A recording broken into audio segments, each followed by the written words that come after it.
Hello and welcome to Lost Love Chronicles.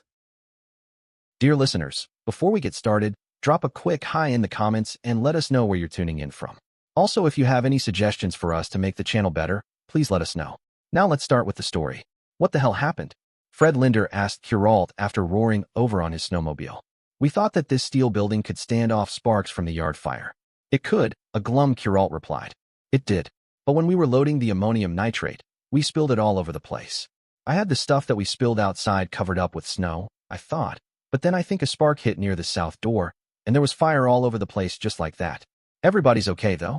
I hate to say this, Linder told Kuralt and Chip Halsey, who had joined them. But yesterday, we pretty well agreed that if this place caught, we were just going to have to let it burn. We've still got a slim chance to save something of the paper plant. This place is gone. About all we can do is try to keep it from getting too wild while we're protecting the downwind exposure. All three of them knew that the next problem downwind was the Warsaw Oil Company. There was perhaps a 200-yard safety margin, and with the wind shifting it might not be in the danger it would have been in a few hours before. Linder told the two that he'd send the Kremlin department over to set up protection as soon as they arrived. Until then, they'd have to hope for the best. As the fire chief turned to go, Halsey asked him, Fred, we've still got that main storage tank west of the fire, and it's filled with anhydrous ammonia. Do you think maybe we should valve it off? Linder could have kicked himself. He had ridden past the huge white tank with anhydrous ammonia lettered on it a dozen times or more, and hadn't given it a second thought. The ammonia wasn't flammable by itself, but, when freed, in sufficient quantities, it was poison gas.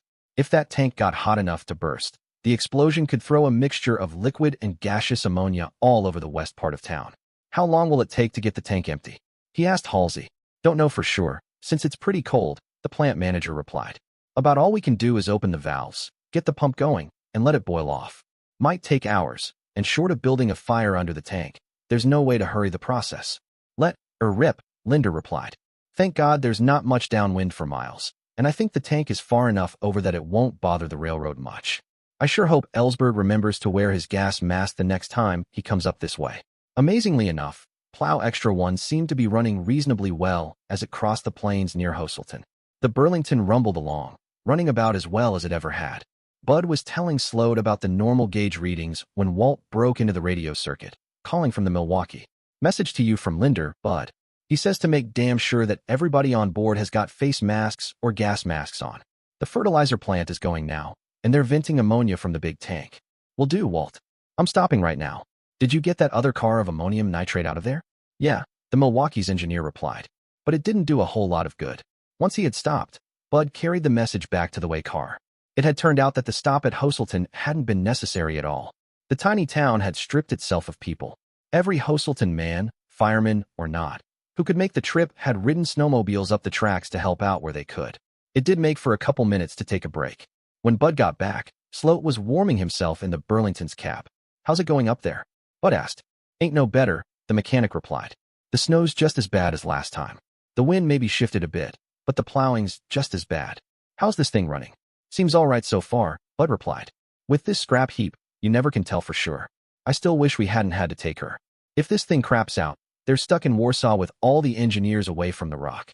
Maybe Walt could tow us in up there, but there's no way he and the Milwaukee could get us back to Spearfish Lake. Yeah, Ed agreed. We just have to wait for Randall. If Randall gets through, Bud corrected. You told me yourself they were going to have a hell of a time getting past Thunder Lake. Last we'd heard, they'd gotten stuck and they were barely at Thunder Lake. Those guys have had enough time to get their gas masks on. Let's at least get there. Sloat climbed back into the cupola of the plow. Bud sounded the whistle, and the Burlington began to move.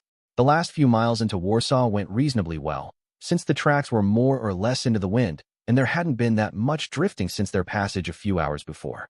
As the train got closer to the town, it was obvious that there was trouble there. Now, the driving snow was filled with smoke, and there was something in the smoke that stung the eyes as it leaked around Bud's gas mask through his beard stubble. The Burlington didn't like the polluted air, either, for Bud sensed that it was running rough. Knowing where he was and the engine he was driving didn't help his tension and exhaustion one bit. Finally, the short train passed out of the smoke from the burning fertilizer plant, and Bud thought that the engine seemed to be running a little better. The wind had gotten around enough to make it somewhat uncomfortable near the unloading ramp, for the heat and the smoke from the burning plant were filling the air around the tracks. Fortunately, this time the train's consist was small. The handful of people on board made short work of unloading it. Once the two flat cars were empty, Bud backed the GP7 back out onto the main and ran it up to the Plant Street crossing, where it would be more protected, sitting nose to nose with the Milwaukee. We haven't got too long, Ed, Bud told his mechanic. If you can't figure out what's wrong with that thing and fix it in, say, an hour, then to hell with it. We're just going to have to go, anyway, and I want you with me. I'm going to try and get some sleep in the meantime. Bud couldn't have had much sleep, for it seemed that he had barely laid down on the cab floor when Ed and Frank and Walt were climbing into the Burlington's cab. As he strove to wake up, Frank thrust a cup of coffee from the kitchen boxcar into his hand. The warmth and aroma of the coffee made him somewhat wakeful, if groggy. Get it fixed? He asked. Nope, Ed told him. I'm afraid it's going to be a shop job, and maybe not even our shop. There's no way I can tear it apart here to find out what's wrong, and we may not even have what it takes in Spearfish Lake. Whatever it is, Walt added, seems to be located down beyond the bus bar. The rear truck is still all right. I think Ed qualified. So, you're saying no change, Bud summed up. No front truck, and the rear truck working until it goes bad, which could be now or never. That's about the size of it, Ed agreed. Walt, you want to be real careful about shoving too much power to the rear truck, or you could burn out the traction motors or blow the bus. What with the front truck not drawing? Guess that means we'd better get a move on, Bud replied. Wouldn't want to get caught up here. Walt spoke up. Before you go, Bud, I'd like to plow out to the east a ways and leave the Milwaukee right in the middle of the scram train. With the wind shifting to the north, we might have to run east. There are more people in this town than there are gas masks. That means we're going to have to move the scram train down into the siding by the plant to get past it. That's not going to be too healthy. We can risk it for a few minutes, Matson said. I already talked to Fred Linder about it. The scram train will just fit onto the siding if we run around it with the stuff you've already got. That way, we can do it in one move. We'll just have to tell the cooks to set out the coffee and stew for a few minutes. The last statement mystified Bud, who had yet to see what Linder and Jim Horton and John Pacobel had done to his scram train. You'll have to see the setup they've got here for yourself to believe it, Matson explained. 24-hour food service, although the food is as terrible as you'd expect from an army cook in a rolling bunkhouse. All it lacks is hot and cold running water. Bud had been sitting all this time. Now, he stood up and said, well, if we're going to do it, let's get it done. The track is crapping up behind us. Ed, you take the east end, Frank, the west. Frank, when we get to plowing, I want you to ride with me. I've got a couple things I need to talk to you about. Running around the scram train only took a few minutes. It wasn't long before the two engines were heading further eastward. Bud needed what power the Milwaukee could add, for once they were half a mile or so past Warsaw, the track hadn't been plowed all winter. Bud expected tough going. It proved to be tough going, indeed. Once they got past the place that they had plowed out earlier to give the scram train a place to sit, they were immediately into the worst snow plowing that Bud had ever seen. They often had to plow this stretch out in the spring, after the snow had receded a bit, and it was hard going then. But now, with winter at its worst, Plow Extra 1 only gained ground in short bursts, after backing off to make run after run with the big plow. After the first couple passes, Sloat called a halt. Riding the plow was much too rough for safety. They would have to plow ahead blind. What was it you wanted to talk to me about? Matson asked while Bud waited for Ed to join Walt in the Milwaukee. Did you hear about our buying the Kremling branch from the DNO? What? Okay, you didn't hear about it. Bud went on to explain as he backed up. Well, if you had to do it, I guess you had to do it, Matson said as Bud called to Walt to set the two engines charging into the snowbank again. The banker's voice rose as he tried to talk over the increasing noise from the Burlington. It might prove to be an ace in the hole if they don't get that bridge fixed. Bud didn't answer right away. They were too close to the place where they had stopped on the run before. The two engines gained another 100 yards or two, then bogged to a stop. Okay, Walt, I'll back us out again, he called into the radio, then turned his attention back to his banker friend. That's only if we've got any traffic left. I told Penny the last time he came up here that if they lost the plant, then the railroad was pretty well up the creek. They've lost the plant. Linder isn't ready to admit it just yet, but they've lost. Marshall has given up. But we were going to lose it anyway, it turns out. How's that? Bud asked as the engines continued to back. This is all a big secret, but Marshall let his hair down enough to me this morning to tell me that Jerusalem Paper was planning to close the plant. Bud spoke into the radio again. All right, Walt. Let's hit her again. Bud increased the Burlington's power and said, whatever the reason for it shutting down, it's a disaster to us. I've been thinking about it. Maybe we can keep going, but at a lower level. We've still got Summit Pit and the rock traffic and the local stuff. We've got the track in fairly decent shape now, so that wouldn't be a drag on us, even if we did have to get rid of a couple of engines. As the speed rose, Matson replied, well, it's nothing we have to make our minds up about today.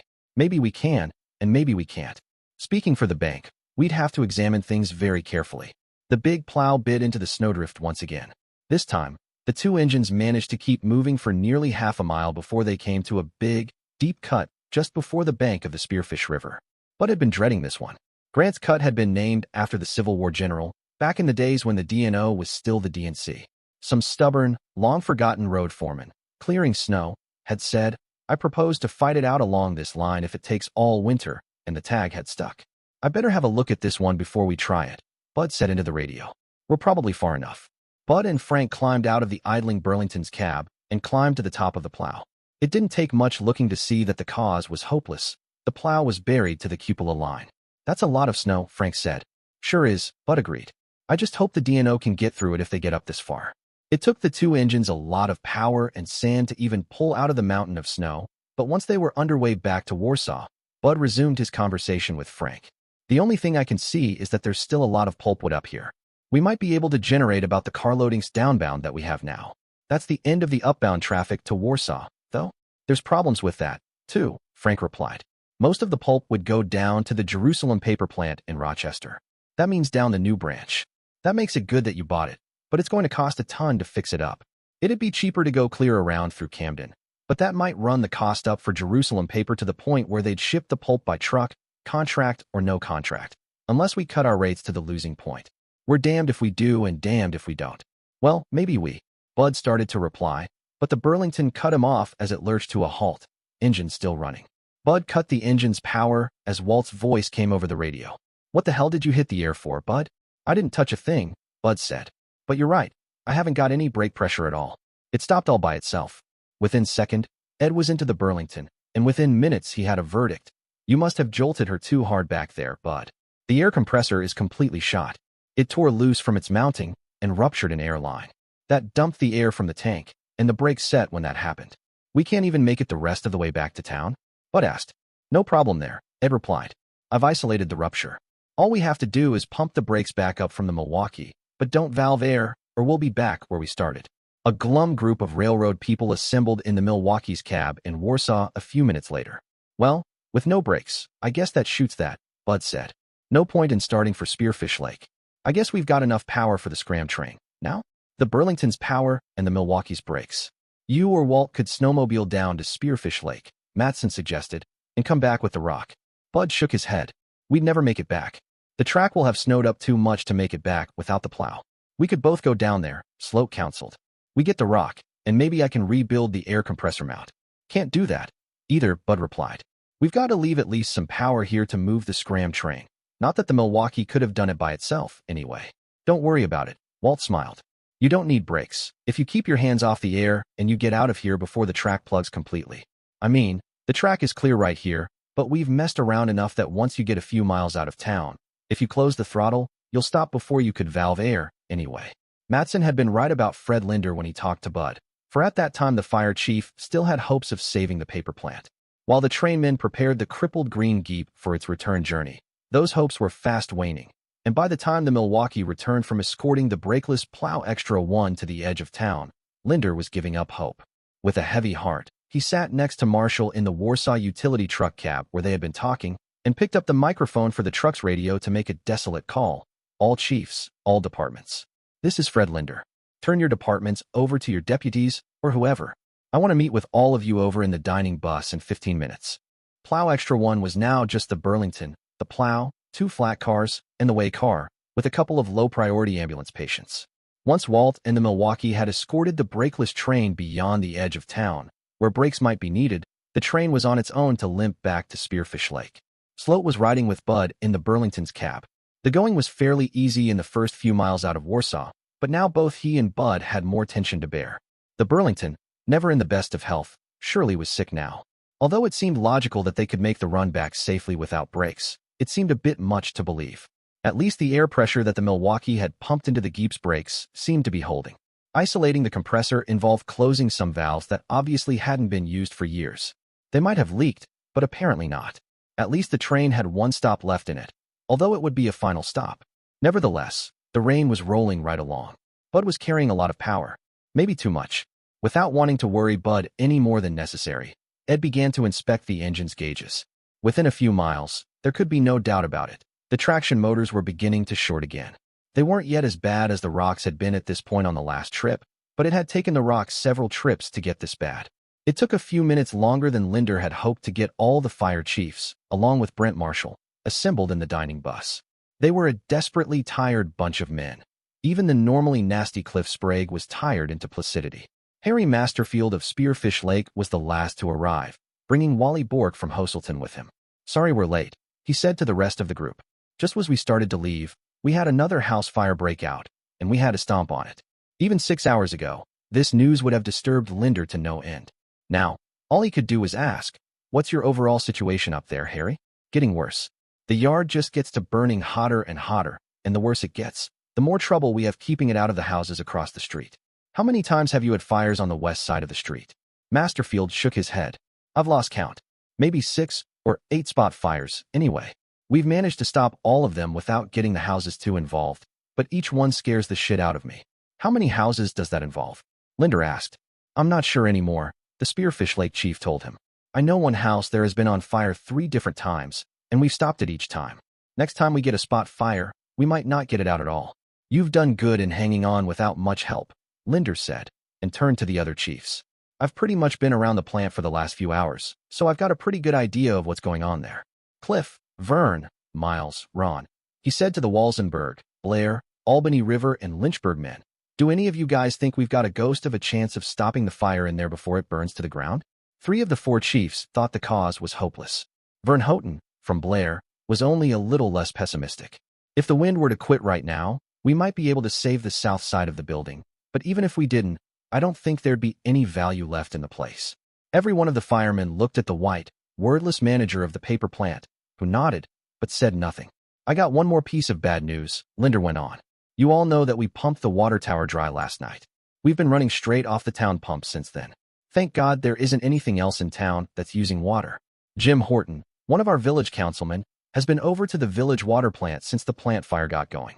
There's 3 big pumps over there that have been giving us every drop of water that we've used. Horton says that one of the pump motors has a bearing that's running red hot, no matter how much oil he tries to shoot to it. He's afraid it'll seize if we shut it down.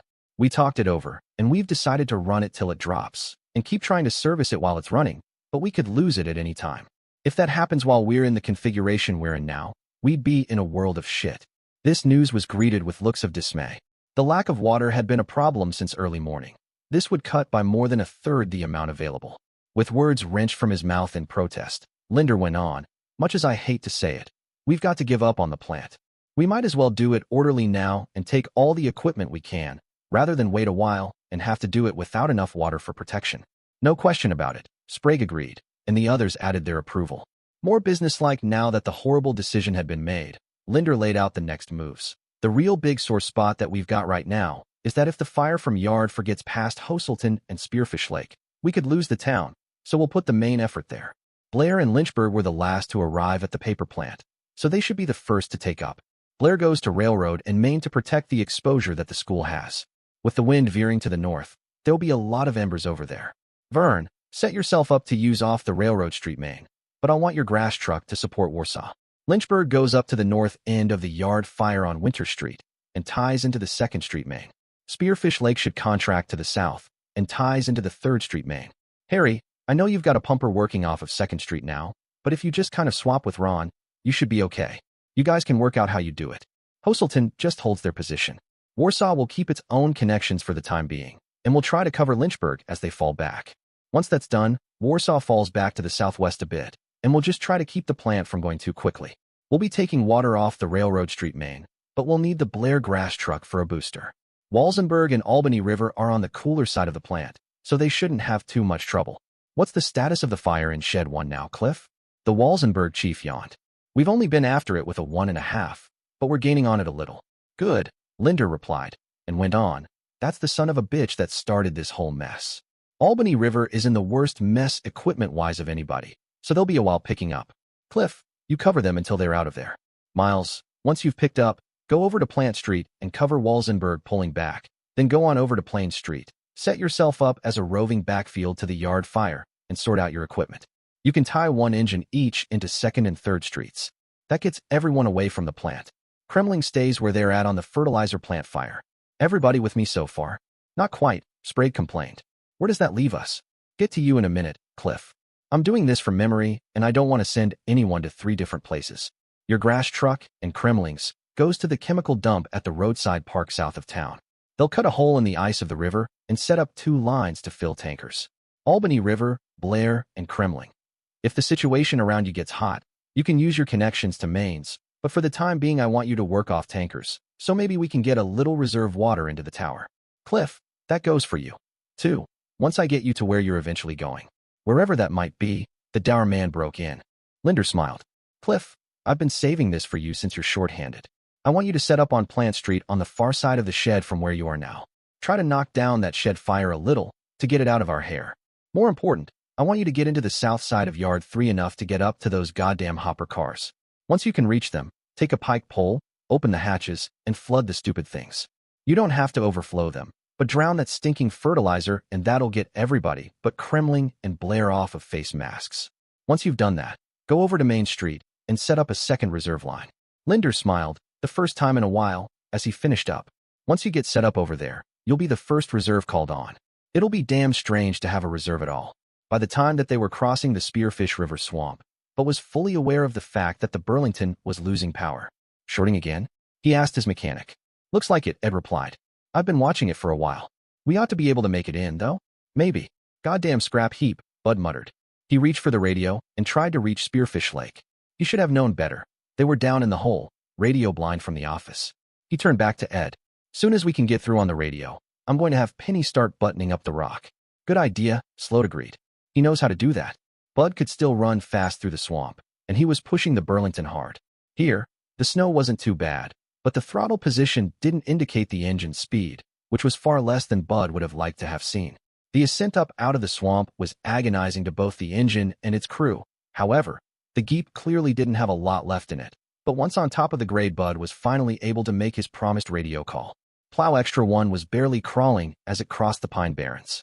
The crippled engine was only able to gain speed very slowly, and Bud hoped that he would have enough power to make it through the hard cuts that he knew were coming up. The first cut staggered the increasingly feeble Burlington. Once the engine reached the clearer track on the far side, it was barely moving. The speed was recovering from the blow very slowly, hardly enough to say so. For a moment, Bud wondered if he ought to back up in an effort to get up more speed for a run at the second cut. He never got a chance to make up his mind. Just at that moment, the engine lurched to a stop, its diesel as dead as if it had a heart attack. The handful of men with the stranded little group of engines set to work with the 3 coal scoops at digging out the nearly buried old Baldwin steam engine. It might be possible to get it to move without too much difficulty, and if they could get it out, it could go back to the rescue consist and bring more people and snow shovels to attempt the main shore of digging out the CNSL 303 and the DNO 1478. While the younger men shoveled, Randall McPhee sat glumly out of the wind in the 9608's cab. He was mostly mad at himself. Like everyone else, he had gotten carried away by the unexpected speed, and he thought that he ought to be too old for that. If he'd kept it down, at least a little, then at least the steamer might be free. A thin roaring sound drifted down the wind. One of the shovelers looked up and shouted, "Now who in the hell would be crazy enough to be out on a snowmobile and shit like this?" McPhee stood up and looked down the track. Sure enough, there was the flash of a single headlight wallowing through the snow in the drifted-up cut.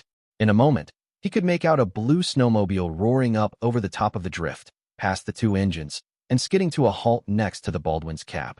"What in hell have you done with my engine?" the snowmobile driver shouted. Bill Lee, the owner of the 9608, and the last man in the world that McPhee wanted to meet at this instant. There were plenty of other places for him to be. Why did he have to be here? As Randall McPhee would eventually find out, there was a pretty good reason. The reason that Darla Lee had given to Steve Chiller several hours before and 50 miles away. Bill just couldn't let this trip get past him. After all, Bill Lee and the 9608 had a relationship rather closer than the normal owner and machine. 10 years before, Bill, a recent widower, had been a rather bored factory worker, not at all interested in railroads. One summer afternoon, those 10 years before, a highway detour took him and the then preteen Darla through a small town in Tennessee, and car trouble had stranded them there for a few hours. While they waited for a mechanic to fix the car, he and his daughter took a walk through the town. In a park on the edge of town, they found the rustiest, most decrepit and forlorn old steam engine that he could imagine. What a ball it must have been to run that thing. Once upon a time, he mused.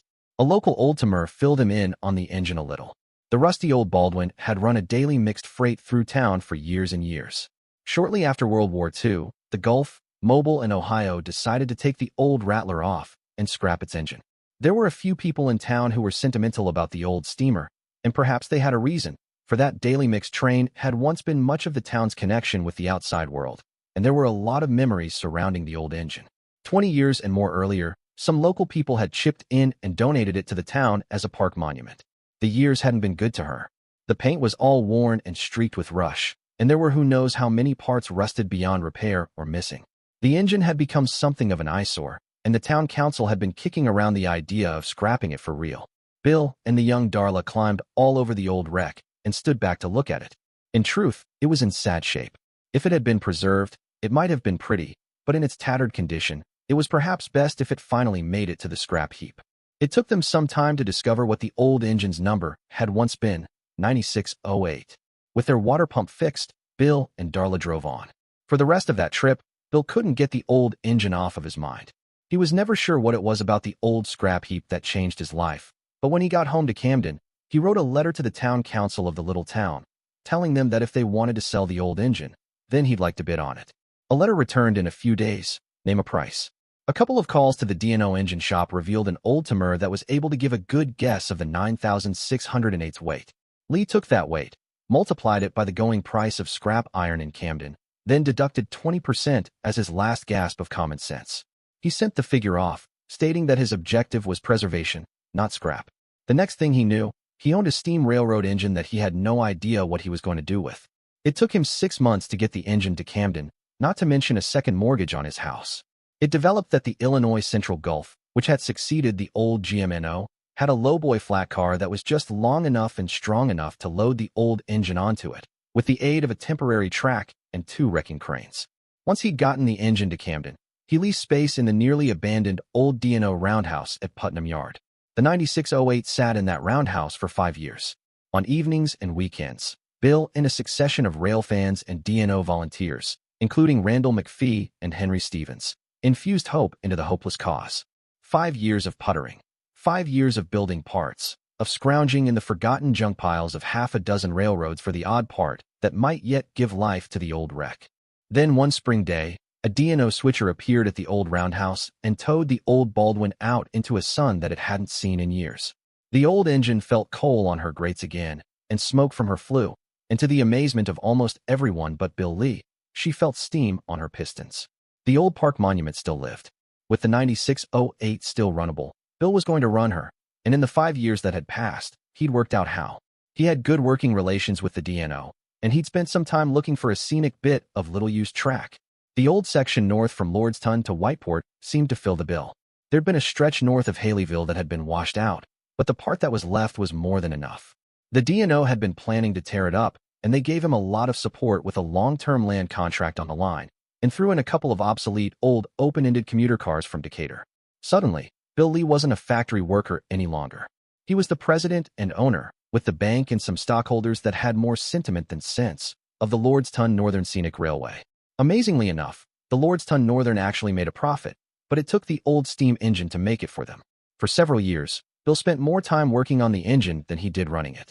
To meet tourist schedules and handle the minuscule bit of freight that developed for Haleyville, Bill looked for another engine of historical interest that could double as a working diesel.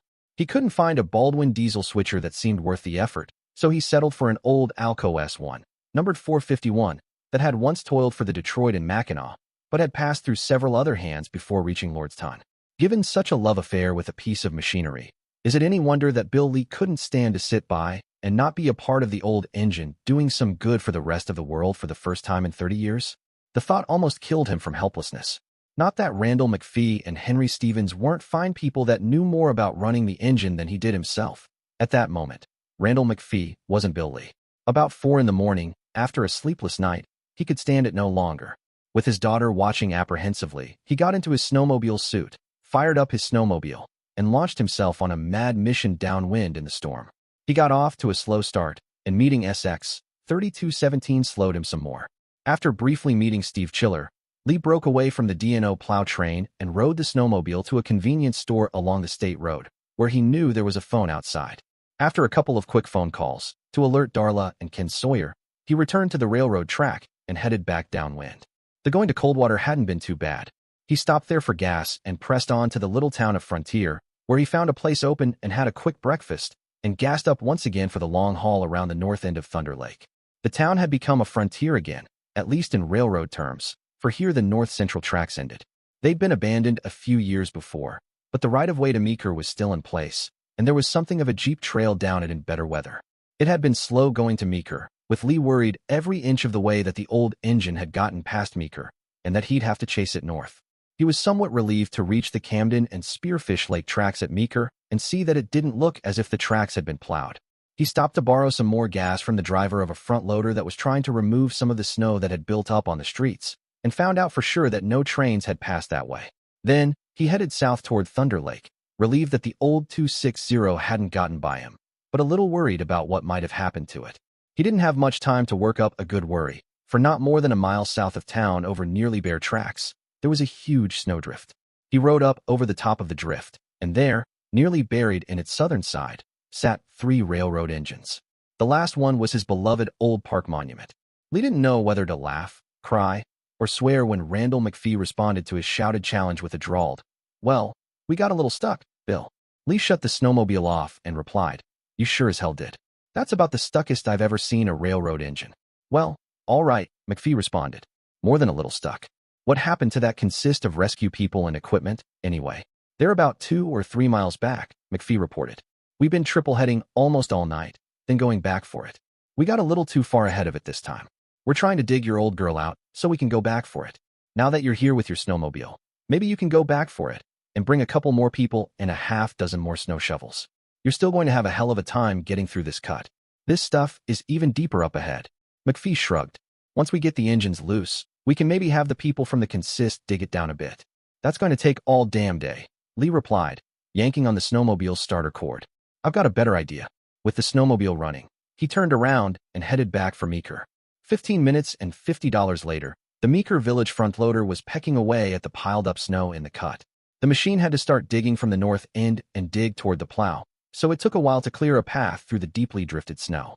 Once it got to the plow, it had to go to one side of the nearly buried train. It was slow going in the narrow space available to work in. McPhee was starting to worry about the low water in the 9,608th tender. In spite of replenishment from fire department tanks along the shore of Thunder Lake earlier, the level was dropping steadily.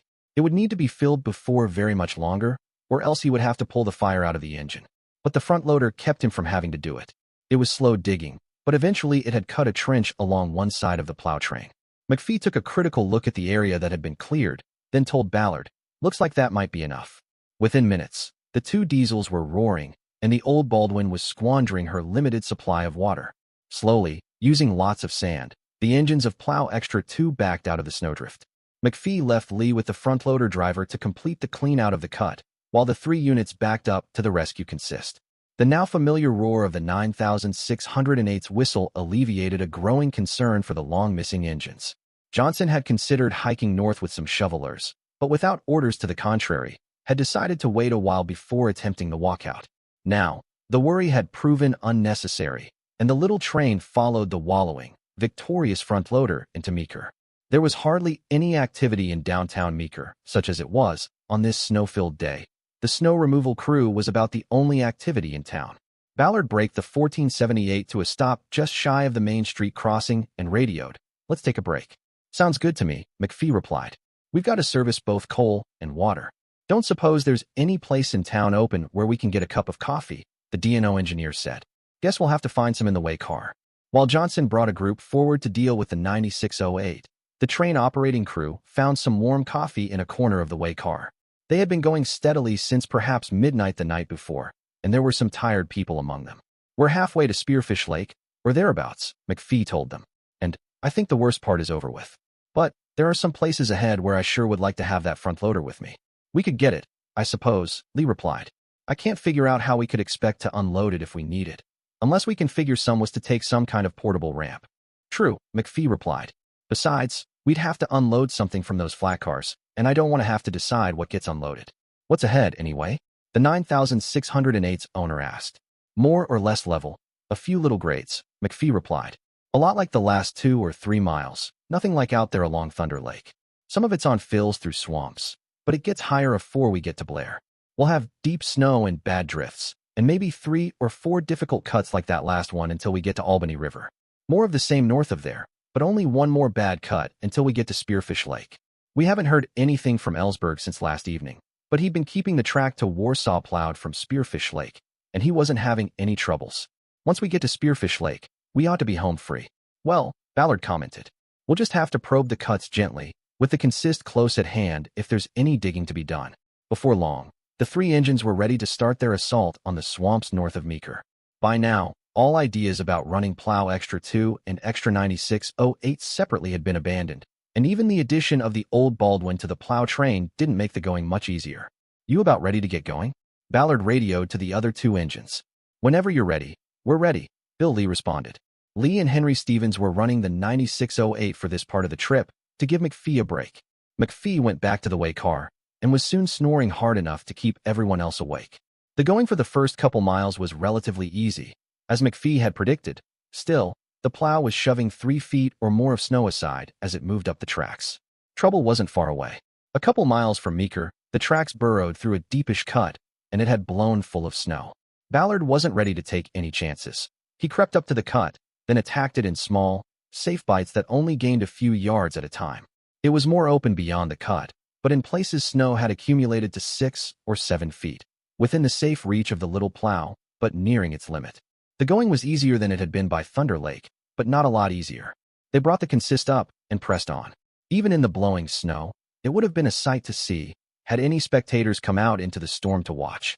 Ballard would hit the 1478's whistle, and then the 2 diesel engines would begin to roar, their internal combustion growl overshadowed by the puffing and the black coal smoke belching from the steamer.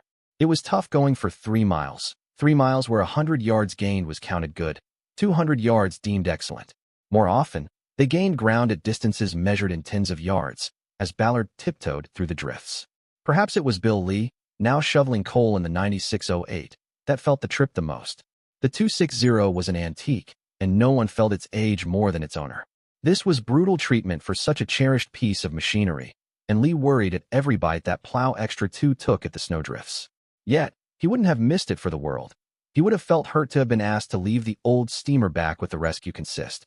However much a toy the old 260 might have been to him, and to the summer excursionists that enjoyed it, it was now, for perhaps the last time, a working engine on a serious mission. That gave Lee a lot of satisfaction. Somehow, deep inside, he hadn't saved the old engine to be a toy. He'd wanted it to be an active part of the real world. Gene Ballard was the one that was on the hot seat, as Plow Extra 2 battered its way northward. McPhee's case of press on regardless had somehow reached him during the night before. However reluctant he had been at Moffett, he was determined now. A relief man was driving the 1478 now, but Ballard was beside him, giving orders and teaching the younger man, much as the old man sleeping back in the caboose had taught him the tricks of the trade 20 years before. Ballard cringed and worried and crossed his fingers each time the train bit into the drifts, and was relieved each time it was able to back out. Bad as the going was, Ballard worried about the next cut. It wouldn't have surprised him to have to dig through it. The snow in the cut proved to not be as deep as they expected, but the wind had packed it tighter than the wind-packed snow near Thunder Lake. The plow could get through it without getting stuck, but at the expense of taking very small bites. Progress fell off to 20 or 30 yards at a run. Once past the cut, they doubled back for the rescue train once again. Battering against snow, it had been hard to tell, but now, running easy, Ballard noticed that the switcher wasn't running as well as it might have been. Does it seem like this thing is running a little rough? He asked the man with him in the cab. It does indeed, came the reply. My guess is that the air filter got a little full of snow. We ought to stop and clean it out. Once they had recouped with the relief train, Ballard and a few Dino people pried into the 1478's internals. The air filter was, as expected, packed full of snow.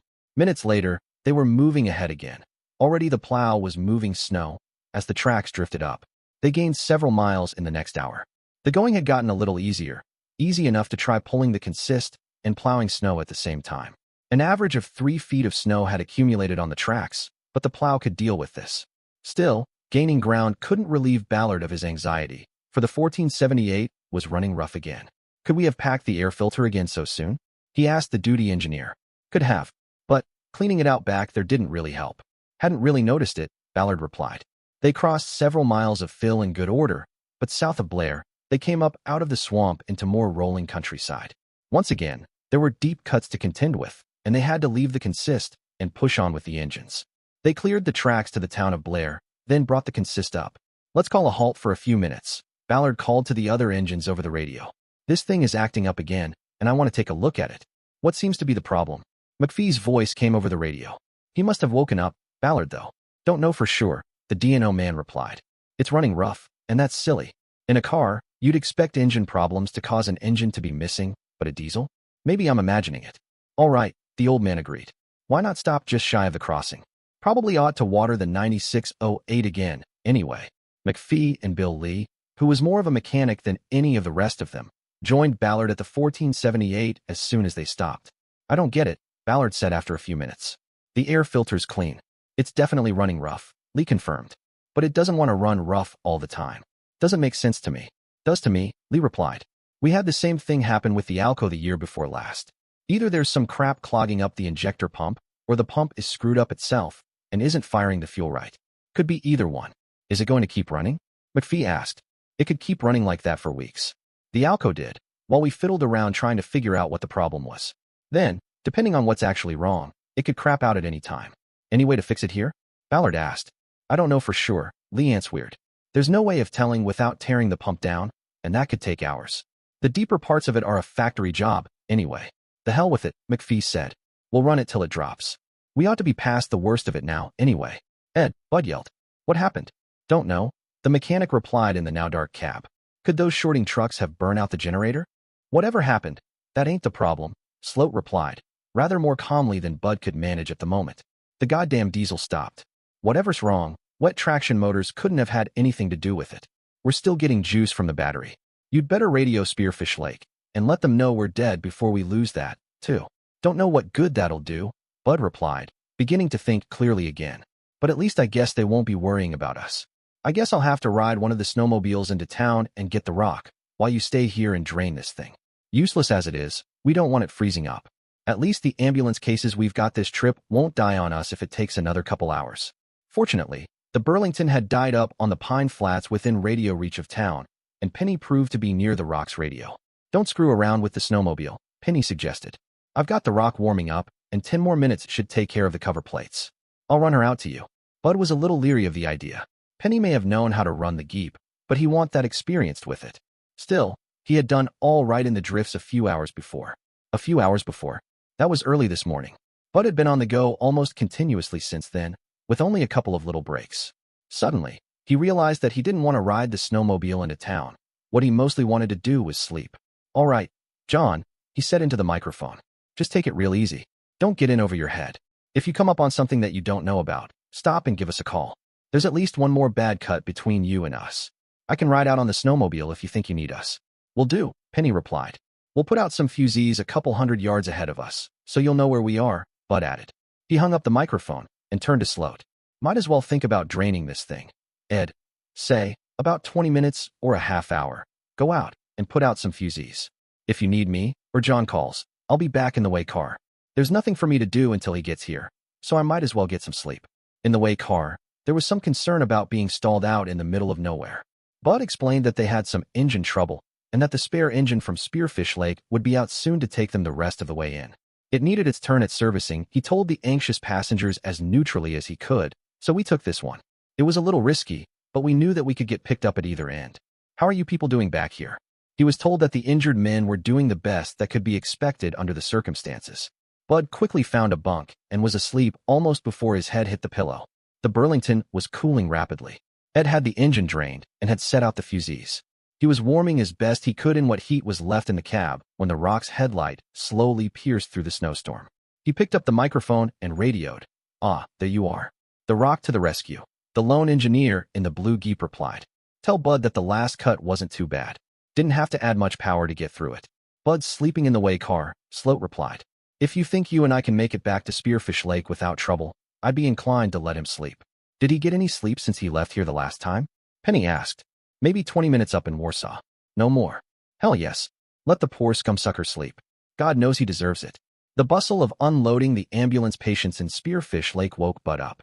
Something seemed subtly wrong to him, until he came more awake and realized that the way car was sitting at the office. He glanced at his watch and figured that he must have slept for an hour. He knew he could sleep more, but for now, there was work to be done. He swung out of the bunk and went outside. The engines were nowhere to be seen. He shrugged and went into the office. Betty looked up as he came in and said, "Oh, you're awake after all. I'll call over to Rick's and have them add an order." "Where's Ed and John and the engines?" "They're all out in the engine shed. They guys are poking through the Burlington, trying to see what went wrong with it." "I think I'd better wander out there and see how they're coming," Bud replied. "When the food gets here, give us a call." Bud walked down track 1 to the engine shed. It was still blowing as hard as it had been a day and a half before, but now the wind had gotten around more to the north, so he walked with his back to the wind. The snow was still coming down as hard as ever. Only by cleaning things out with the big plow now and then, along with a lot of work by Tefk and the pickup truck, had kept the yard clear to the point where it was possible to get around. The parking lot had diminished in size as Tefk had run out of places to pile snow, but Bud noticed that what was left of it wasn't empty. The trucks of yet another fire department were waiting, covered with snow as if they had been sitting there for hours. There was no telling what department it was, but that wasn't important just now. It was chilly in the engine shed, for the big furnace hadn't had time to regain the ground lost when the doors had been opened for the rock to push the dead Burlington inside. The big green Jeep sat lonely in the middle of the shed, but there was some activity around it. Muttered cursing could be heard from deep within its internals. "Got any idea what the problem is, Ed?" Bud called. "Which problem?" "The weak motors, the air compressor failure, or the dead diesel," the mechanic replied. "Or just the fact that it's the biggest piece of shit left in existence since they scrapped the Amberjack." Ed had been glad to see that boat go to its reward. "What I want to know is why the diesel crapped out so suddenly," Bud said, walking closer. "Good question," Sloat admitted. "It was pretty logical that something had to be wrong with the fuel system when it died out there, but I wasn't sure what. Now, I'm pretty sure that the injector pump is crapped up, but something's funny with its drive shaft, too. There were a lot of things wrong with the Burlington. How soon do you think we could have this thing back online?" "Long time," Sloat replied. "Could be days. At least a day on the traction motors. A day at least on the air system. The injector pump and drive, I don't know. Might be something fairly simple. If it turns out that we need a new injector pump, that's pretty easy to change, but we don't have one in stock. For the moment, then, the Burlington was turning into a lost cause." "How about the rock?" Bud asked the two men. "I take it that it's running all right." "Pretty well," Sloat replied. "I still don't think that the motors are putting out 100%. I wish we had been able to keep her on the heaters longer." "The hell with this thing," Bud replied. "Let's go up to the office and have some coffee before the food gets here. We've got to figure out what the next move is, and I don't think it's going to involve this scrap heap." "Sounds reasonable," Penny replied. The three of them walked back through the storm to the office and clustered around the desks and chairs, coffee in hand. "Betty, soon as things die down a little, call around and see what the scrap prices are doing," Bud told her. "I'm beginning to wonder if it's going to be worth the effort to throw any more time or money at that piece of shit. Matson and I had a little talk up in Warsaw, and I kind of doubt that after the last couple of days that we're going to be needing 2 Jeeps any longer. We're going to have to pull in our belts real tight without the paper plant traffic." "Aren't you going to want an engine set for pulling the rock trains out of Summit?" Ed asked. "Don't know yet. It might be easier to just run day and night instead of just days, and figure on doubling the hill out of the pit all the time. We'd get better engine utilization that way." "It'd cost more for crews," Betty observed. 6 of one, half dozen of the other. "Ed, assuming that we can fix the Milwaukee easily, how much trouble would it be to rig her up to mate with the rock? I assume we could steal some parts from the Burlington. Probably wouldn't be that big a job. It'd take a few days, and there'd be some parts we couldn't cannibalize or rig up. What you gotta look at there is how much it'll cost to fix up the Milwaukee, but there might be some stuff we can use off the Burlington there too. But the thing that you got to remember is that with the Milwaukee, you can't run her much faster than about 25. "Nothing wrong with that," Bud replied. "There aren't that many sections of track where we can run much faster than that, anyway. But that's a decision we don't have to make today. Once they get the fire out and we all can get a couple good nights' sleep, we can assess what it's going to take this outfit going. Right now, we've got to figure out what the next move is. What have we got to take this trip, Betty?" "I noticed another fire department out in the parking lot, but I didn't catch who it is." "It's Meeker, sort of," Betty explained. "They and Perrysburg each sent half a department, so they'd leave some protection at home. They're all under the Meeker chief. The bigger units are already loaded on the flats you left here last time, but I had them holding up on the smaller units until we saw if anybody else got here. They've been here for hours now. What do you hear from McPhee and Plow Extra 2? "Haven't heard a thing for hours. I called down to Moffett about noon, and they left there before dawn." Then, I called Meeker, and there was no sign of them. So, they've got to be having a bad time there by Thunder Lake. How about the Decatur and Overland people they're sending over the Kremling branch? That's what got me to calling around about Randall. We had a call from the DNO that they had trouble with their plow, but they'd gotten to Rochester. Shit, Bud said. If it's taken them till now to get to Rochester, it's going to take them till spring to get here. They're in a pot full of money we damn well could use elsewhere. Maybe I can talk Marks into just forgetting about the whole thing. It was a hope, Penny observed. Maybe some good will come out of it yet. I doubt it like hell, now, Bud replied. The thing is that we don't have a clue as to what our next move is. The way I see it, there are 3 things we can do. The first is that we can just sit here and get some sleep, like we talked about after the last trip, put the rock back on the heaters, and let the situation develop for a while. The second is that we could make another run up there with the rock, and take the Meeker people with us. The third is to head south and collect Randall. It's the same situation that we had this morning, except that now we don't have an engine to back us up. I'm open to suggestions. Much as I hate to try it, Bud, there's points for sitting right here, Ed put in as the door flew open, and Rick arrived with the food. You need sleep. If you were to sleep, even 4 or 6 hours, then we could have heat on the rocks trucks for that long. That would help a lot. By then, we might have some idea of what's going on with Randall. You've got a point, Bud replied, cutting into the steak that Rick had brought. But I don't like the thought of doing nothing. I don't think I could sleep if I knew that we could be doing something, and we aren't. The thing that worries me the most is the Milwaukee and the Scram train. If the wind gets around much further, or if the oil company goes, Walt is going to need help bad, and he's going to need it fast. If we go to Warsaw again, maybe Walt could come back with the rock for a trip, and I could risk staying with the Scram train. Do that, and it runs right back into the problem of moving the Scram train, Penny said while struggling with a plastic package of ketchup. You said yourself that Walt can get more out of the Milwaukee than you can. We could leave Walt there and make it easy on you. Maybe we could put Ed up in the plow, and you and me in the rock. I could run it through the easy stretches and wake you up for the hard parts. Ed disagreed. Given a choice, I'd rather not risk the rock at all until the motors are more dried out. If we have to do something, maybe the thing to do is to head south and try to help out Randall. That would give us some reserve engines and the people to do something with them. Any one of those 3 engines, with the Milwaukee, would protect the Scram train all that it needs to be protected.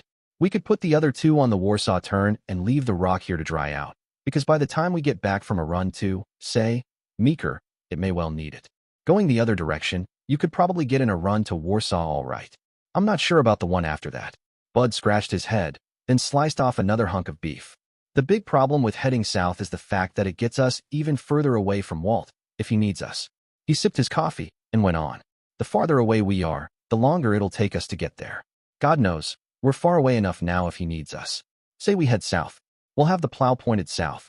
We get down to, Blair, and Randall is near Meeker, somewhere. Then Walt needs us.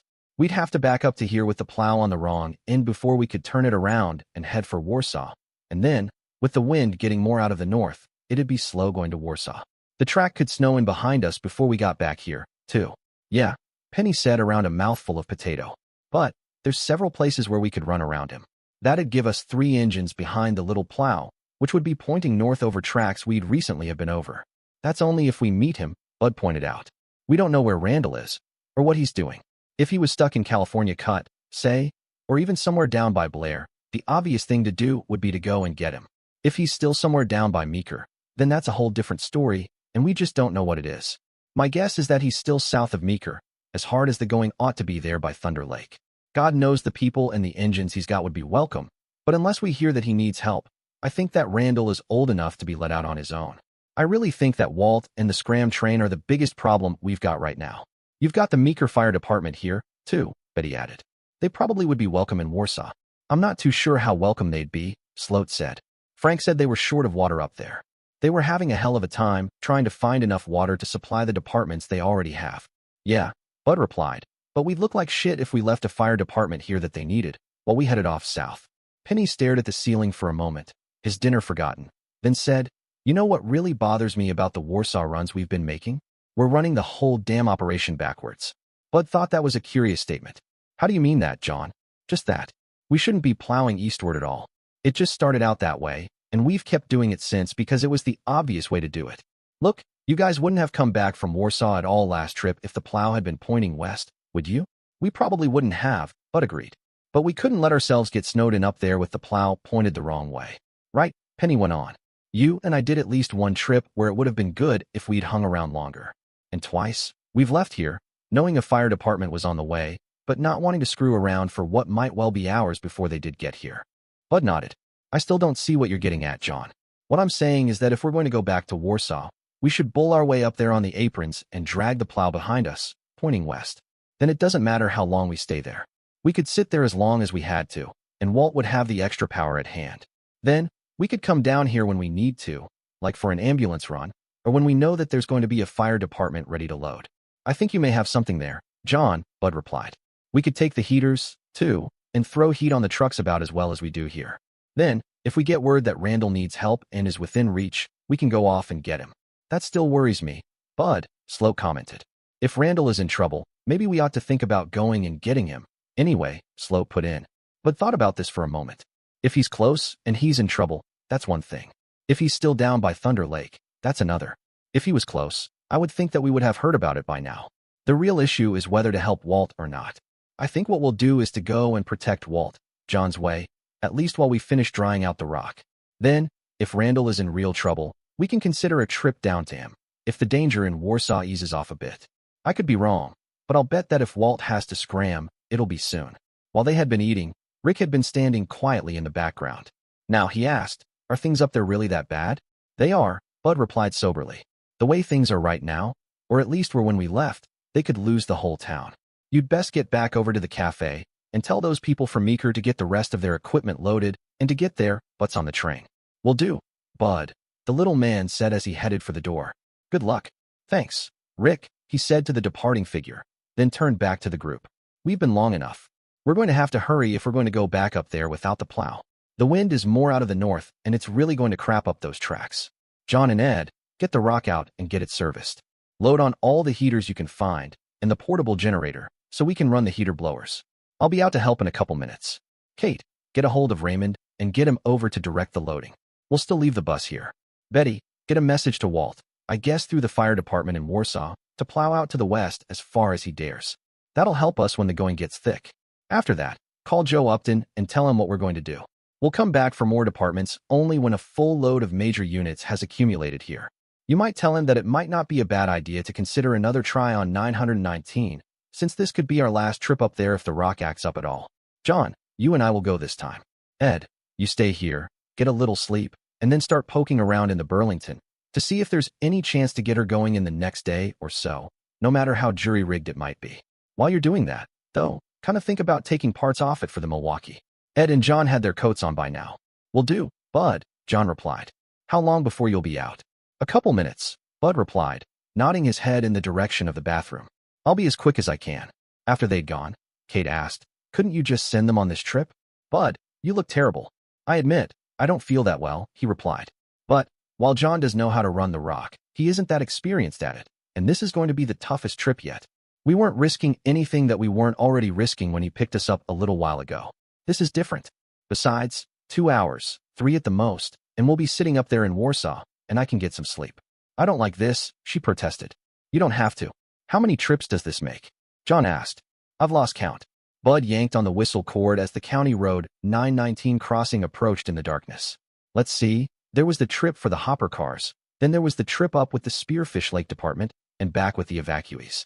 Then we went up and left the scram train. That's 3. Then Ed and I made a trip and chased right back here for oxygen. Then, Ed and I took the Burlington. That makes 5. This is the 6th trip up there since yesterday morning. A busy day and a little bit more, John replied absently. Yeah, and no end in sight, Bud replied. I hope you got a good sleep while we left you back there. It might be a while before you get another chance like that. The mere mention of sleep made Bud sleepy. I did, Penny said, hesitating before he went on. I know this is a hell of a time to bring this up, but up in Warsaw last night, I got the impression that you thought that this railroad was going to go bust if the plant burned. You didn't sound like that in the office, just now. John, I just don't know, Bud replied sleepily. There's still a good chance of it, but Jerusalem paper wasn't all our business. After you guys left, I checked some figures back in the office, and I'm having Betty put some more together for me. We're doing more business than Matson and I figured on when we started this thing. That's been good. We don't exactly have our backs to the wall in debt. It's just that there are so many ifs, ands, and buts. I'm thinking that if we scale down to just the Rock and the Milwaukee and run the Camden end of the operation from Spearfish Lake, like we used to, Or maybe leave the Camden operation alone and just keep the rock up here and work her more hours. We might still be able to keep going. I don't know how to say this, Penny replied. There was a letter waiting when I got back to my apartment. Conrail wants to call me back. Well, that's good, Bud replied. You're not going to be out of a job, anyway. I'm not so sure how good it is, the brakeman replied slowly. I could get laid off again real easy. But, Bud, I miss living in a city.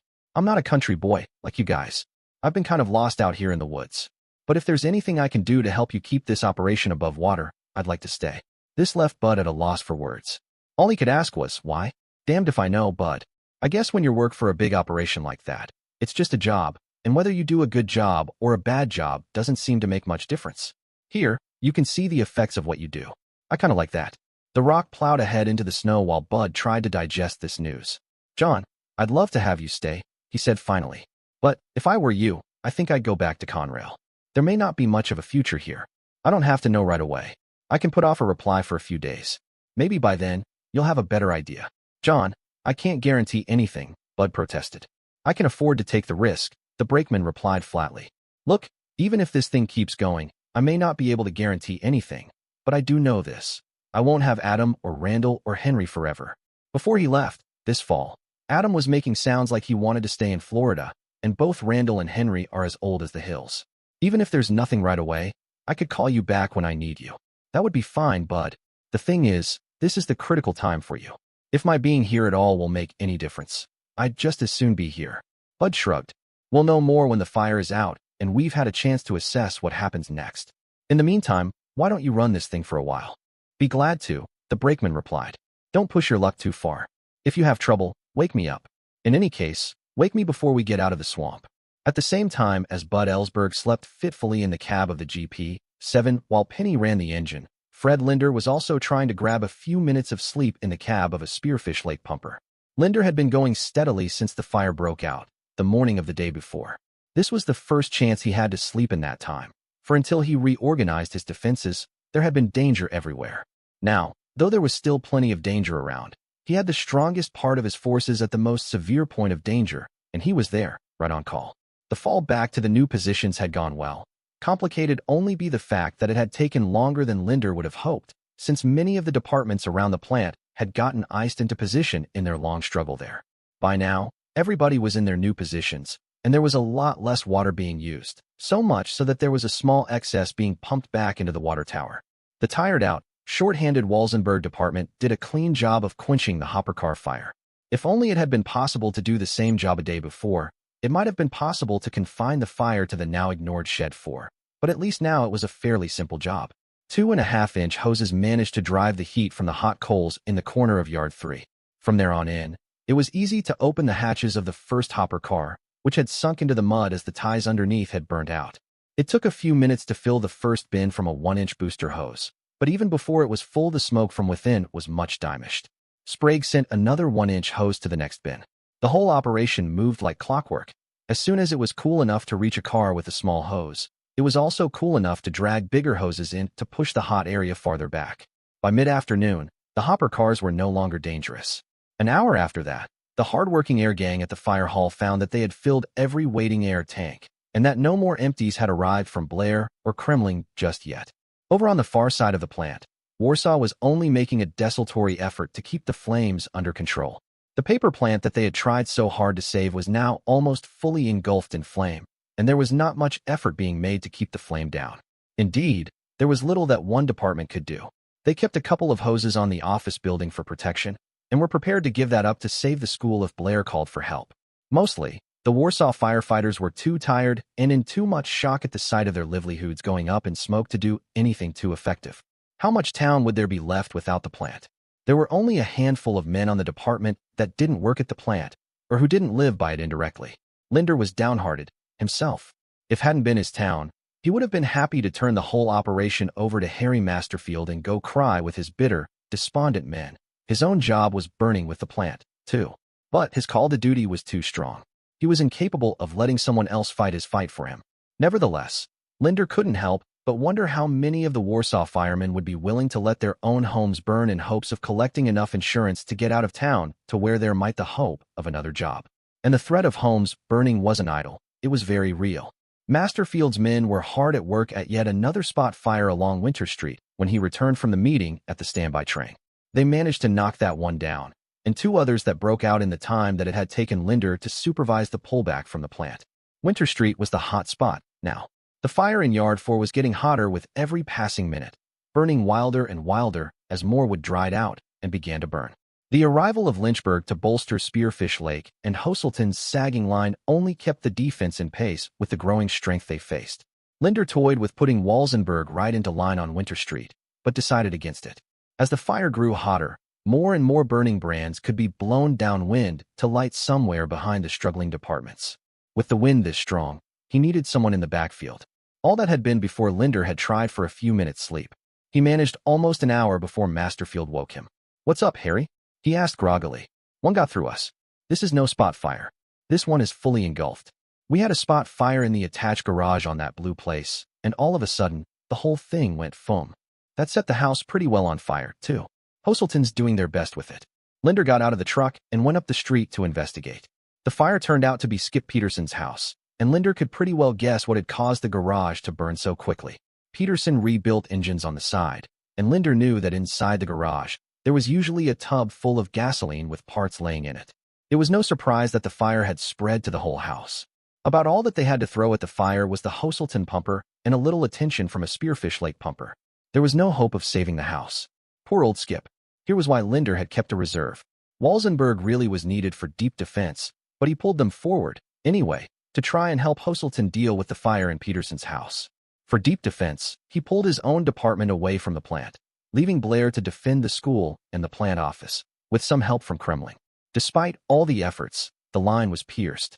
The three departments fighting the fire in Peterson's house were unable to keep the fire from spreading to the adjoining houses. Though Peterson's house had a large backyard, there wasn't a lot of hope of keeping the fire from spreading across it to the houses facing Plain Street, no matter how much the now fully engaged Albany River Department tried to halt it.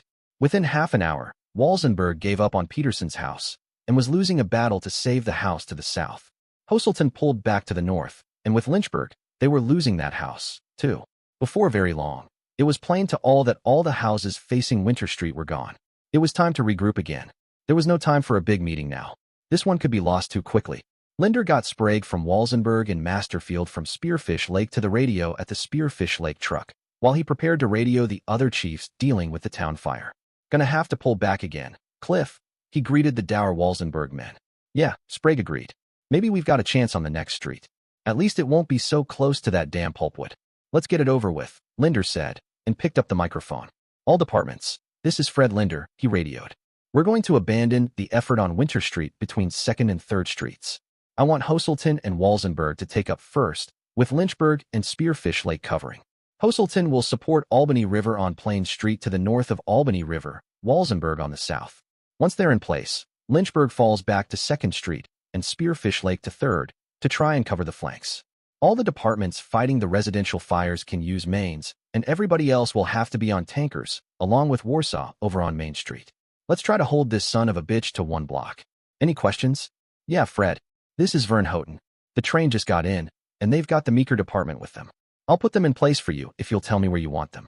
Thank God, Linder thought. More help, just when we need it. Again, he thought for a moment before replying. Put them up on Main Street, but tell them not to get too tied down. They could get moved almost anywhere if we're going to keep the whole town from burning down. "Who dealt this shit?" Dietar asked.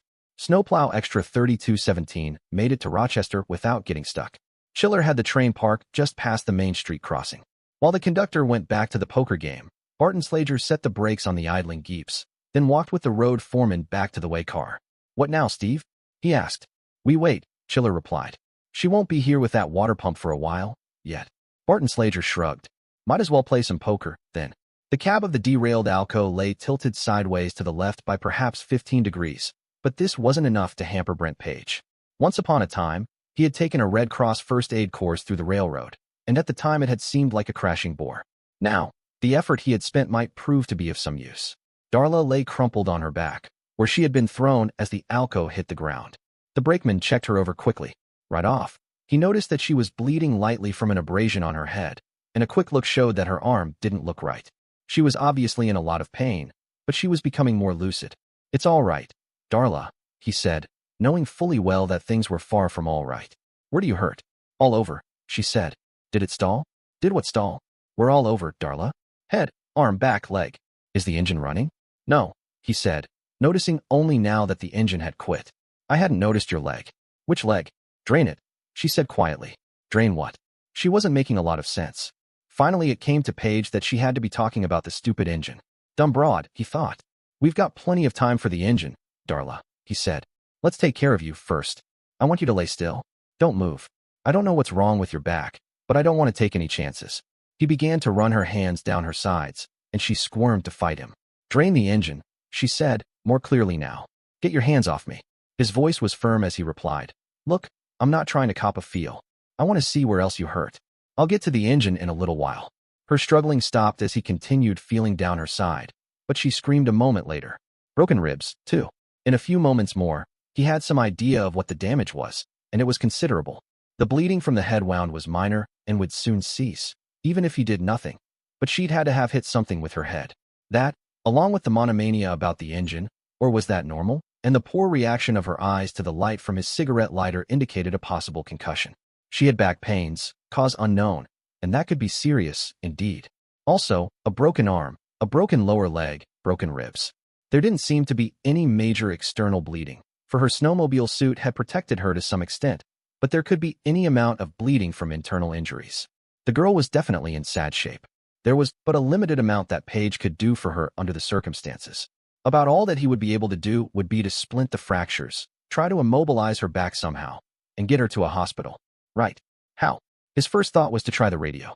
There was apparently some power still available from the Alco's battery, so he stood up, keyed the microphone, and called, "SX 3217, this is Extra 451. Emergency." The radio remained silent. He repeated the call several times, but there was no reply. Within a minute of two, it was obvious that the D&O snowplow train was out of the range of the radio, or perhaps it was behind the hill in Rochester. "Anybody on this frequency, this is Extra 451. Emergency," he called. He doubted that there was any D&O radio close enough to hear him on the yard frequency, which was the only one the Alco's radio had. If that had been the road frequency, he might have been able to raise one of the repeaters and get a reply from Putnam Yard. Perhaps someone over on the CNSL tracks would hear him, though. Another minute or two went by, with only silence for his reward. Perhaps there was a rail fan down in Coldwater with a scanner. That was his only other hope of getting a message through on the radio. "Anyone listening on this frequency, Extra 451 is derailed about 5 miles north of Coldwater. We urgently need medical assistance." He repeated this call several times, then hung the mic back up, not expecting a reply. "We'll try SX 3217 again in a few minutes," he told the injured girl. "I'm going to go outside and try to find something for splints and for a backboard. I can drain this thing if it's not too big a job." "Not a big job," she said, almost in a whisper. "See the operator's manual in the right locker." Under normal circumstances, it would have been an easy job to drain the freezable coolant out of the Alco. These were not normal circumstances. The engine sat nose down, leaning to the left in the ditch, and there was a good amount of coolant that wouldn't come out of it the way that it sat. There was a fire axe in with the brakeman's tools in the engine, and working through an access door with it, Paige cut all the hoses that he could reach on the left side toward the nose. It'll take them a while to get that fixed, he thought, but that'll drain the engine for sure. It wasn't something that he would have thought about normally, from a first aid standpoint, but if it made Darla rest more easily, it was worth the effort. Besides, she was going to have to stay calm, for even though Brent made a desultory look around the engine and plow, he knew he wasn't likely to find what he was going to need. What he needed was a piece of plywood, perhaps 2 feet by 4 feet, maybe half an inch thick. There was nothing like that to be found. He needed to tie the girl down to immobilize her back. If it was broken and she were allowed to move around, then she could permanently paralyze herself. Her legs and toes could move now, so that hadn't happened yet. And for that matter, there was no guarantee that she had injured her back that badly, but there was no guarantee that she hadn't either. At least he could do something about splinting the arm and leg. That might make her rest more easily. He took the fire axe and wallowed off through the snow to a grove of saplings that he could see through the storm. He cut several of them, which were an inch or more thick, and struggled back toward the stricken engine, which lay off the tracks like a beached whale. Once out of the wind, behind the engine, he stopped for a moment to figure out what to do next. Cut the goddamn cards. Dietar was losing now, and he wasn't taking it well. Chiller was getting very tired of the poker game, especially since he hadn't been in it and had no desire to get involved. He sipped at his coffee again and looked at his watch. nearly 1. She ought to be getting here with that stupid water pump any time now, and they could get back on the move again. Maybe they weren't that far away, he thought. There was one way to find out. He went to the way car's radio and checked that it was on the yard frequency. Extra 451. This is SX 3217, he called. The radio remained silent. He called again and was again rewarded with silence. Bigelow looked up from a magazine. Forget it, Steve, the second shift conductor said. From here, you probably aren't getting out more than 3 miles to the south. They've got to be over on the far side of the hill. Chiller nodded. Maybe the going was harder than we thought. Standing there in the lee of the rust-colored engine, the thought struck Brent Page. He didn't really need a backboard, not just now, anyway. The backboard has 2 purposes: to immobilize the patient, so that any spinal injuries can be kept from getting worse by the patient's movements, and to support the back while the patient is being moved. Besides, there was no way that he was going to be able to get a regular backboard under the girl by himself, anyway. Ambulance crews usually used 4 or more people, he remembered being told. And even if he had her on a backboard, there was no way he was going to be able to move her. He could immobilize Darla's back with splints, if she could be kept from moving. But if he did that, it made it imperative that help arrived. There wasn't going to be that much power left in the battery for the radio. He could put out more calls, but there was no guarantee that he would be heard by anyone.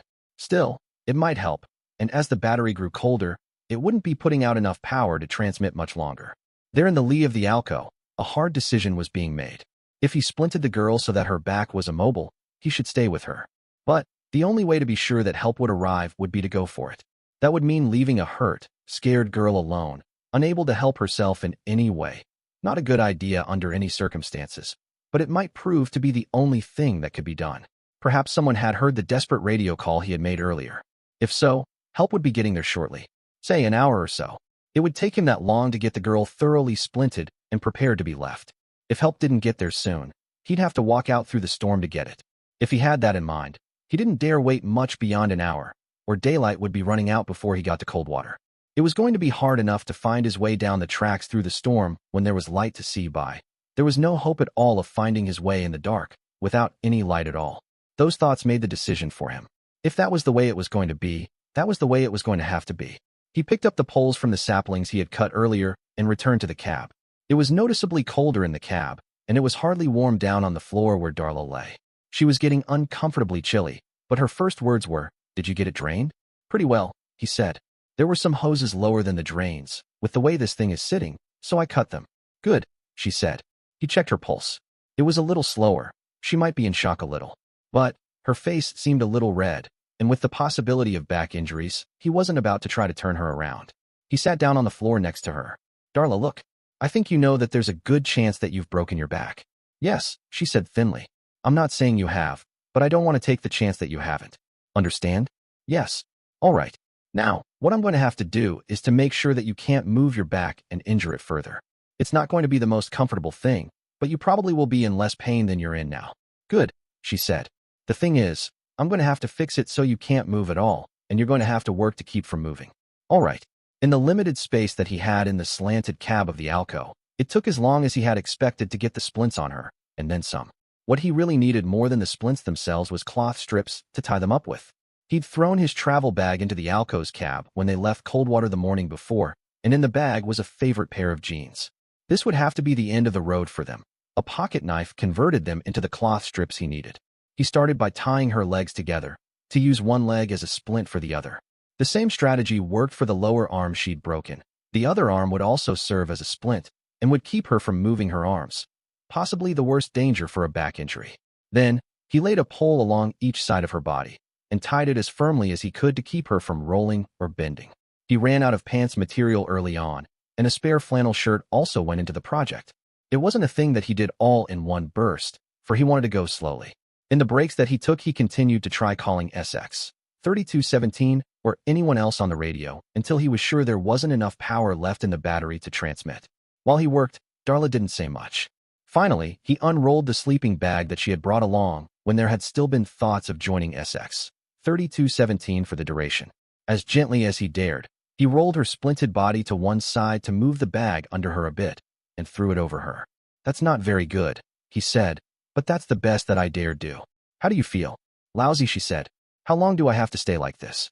"Until help gets here," he said. "And that's the other thing I have to talk about," he said. If there isn't any help here soon, I'm going to have to go and get it. Chiller put the radio microphone up for the 100th time in the last hour. Where in hell could they be? He asked no one in particular. Maybe they had trouble, Bigelow suggested. Begins to look that way, the road foreman agreed. Maybe they couldn't get the engine going at all, Anson suggested. He knew from experience that starting the engine could be a touch-and-go situation. You would think we would have heard about it. But then, Putnam can't reach us from here on the road frequency. There's one way to find out. I'm going over and make some phone calls. Keep trying on the radio, Tom. If you get anything, send someone over to me. It took Chiller a few minutes to enlist the aid of the Rochester police, but soon he had placed a call to Ken Sawyer, the welder and mechanic down in Lord's Ton, thanking himself that he'd written down his number when he'd talked to Darla earlier. They left here? Sure, Sawyer said. I heard them blowing the horn about 11. I haven't been over there since, but they had the engine going when I dropped the water pump off with them. They were on their way, then. One of the policemen wondered if they had made it to Coldwater, but a call to the police there revealed that the rust-colored Alco had passed through town, blowing its whistle, perhaps 2 hours before. Damn, Chiller swore. They must have had trouble north of there, and that hill south of here must be blocking our transmissions. Don't know how you'd find out for sure, one of the policemen said. I've got a couple of guys on my train that can ride a snowmobile, the road foreman said. Is there any chance we could borrow a snowmobile here in town? I could have them ride out past the hill and try to contact them on a portable. The department has a snowmobile, the older policeman said. And I've got one you can take. 10 minutes later, Spike Hoddle and Jim Barton Slager were riding snowmobiles down the tracks to the south. The two cuts past the river were by now almost full of snow, again, but there wasn't an Alco poking out of the drifts. At the top of the long grade, they stopped the snowmobiles, and Barton Slager pulled a brakeman's portable radio from under his coat and began to call over it into the storm. His words could be heard in the way car of SX 3217, where Chiller had returned with the policeman. The engineer repeated the call several times, and the continued calling told Chiller all he needed to know. When Barton Slager called down, Steve, I'm not getting anything. He wasn't passing along new information. Ride on south. You guys, Chiller told the two.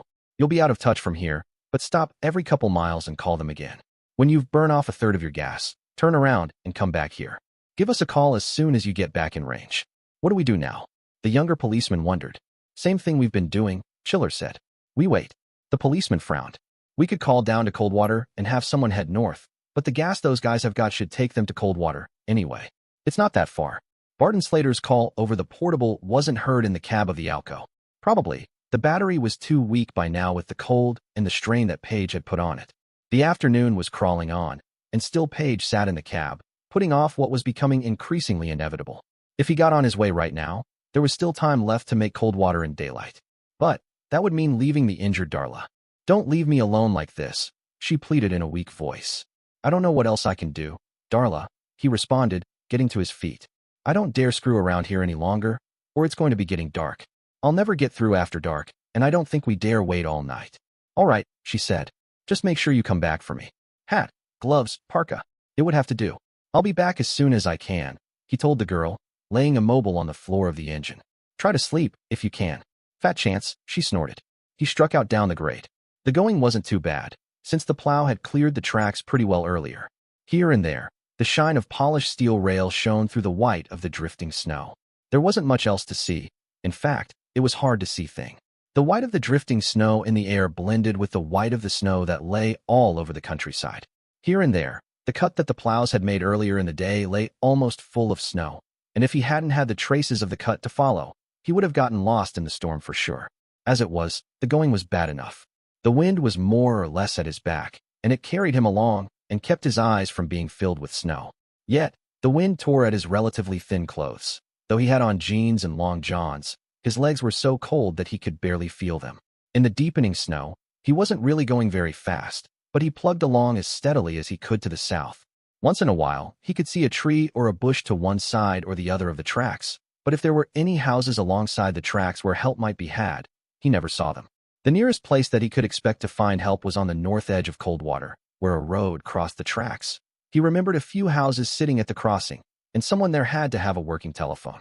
That was a good 5 miles off through the storm from where the Alco lay.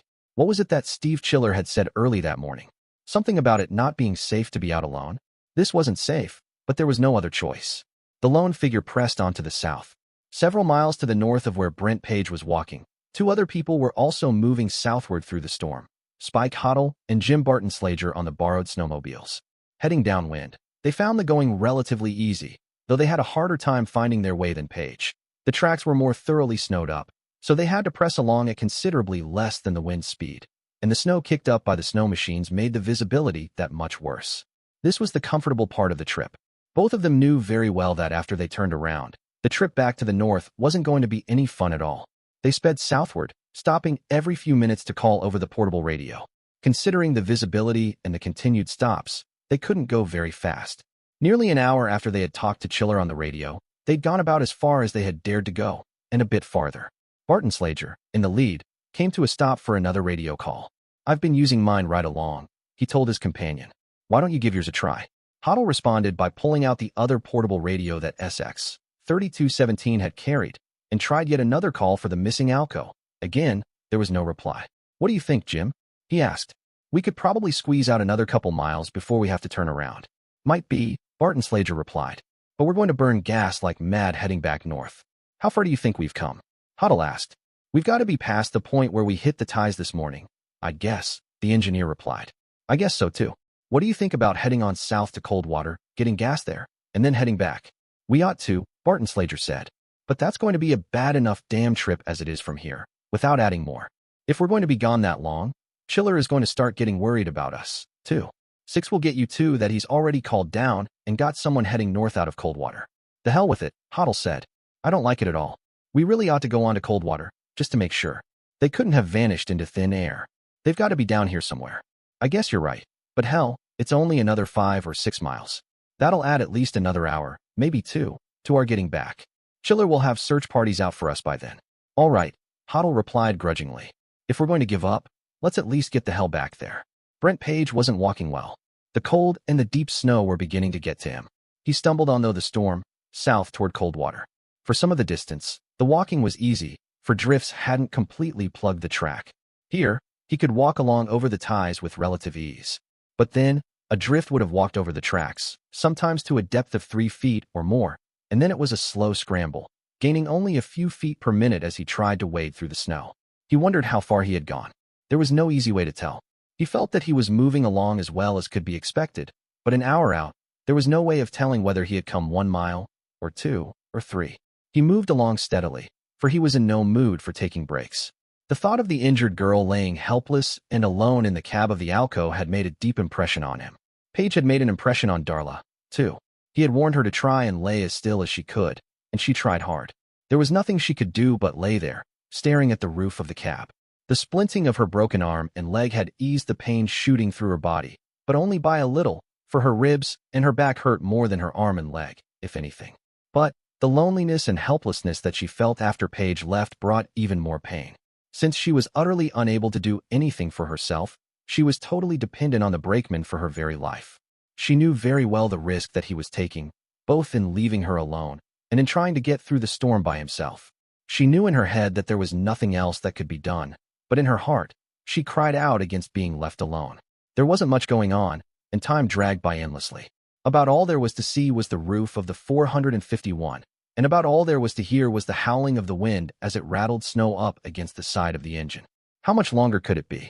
Once, she thought she heard snowmobiles in the storm, but she decided that she had to be hearing things. Objectively, she knew that she couldn't expect him back that soon, since it was still light outside. He had said that he couldn't expect to get to Coldwater much before dark, much less get back.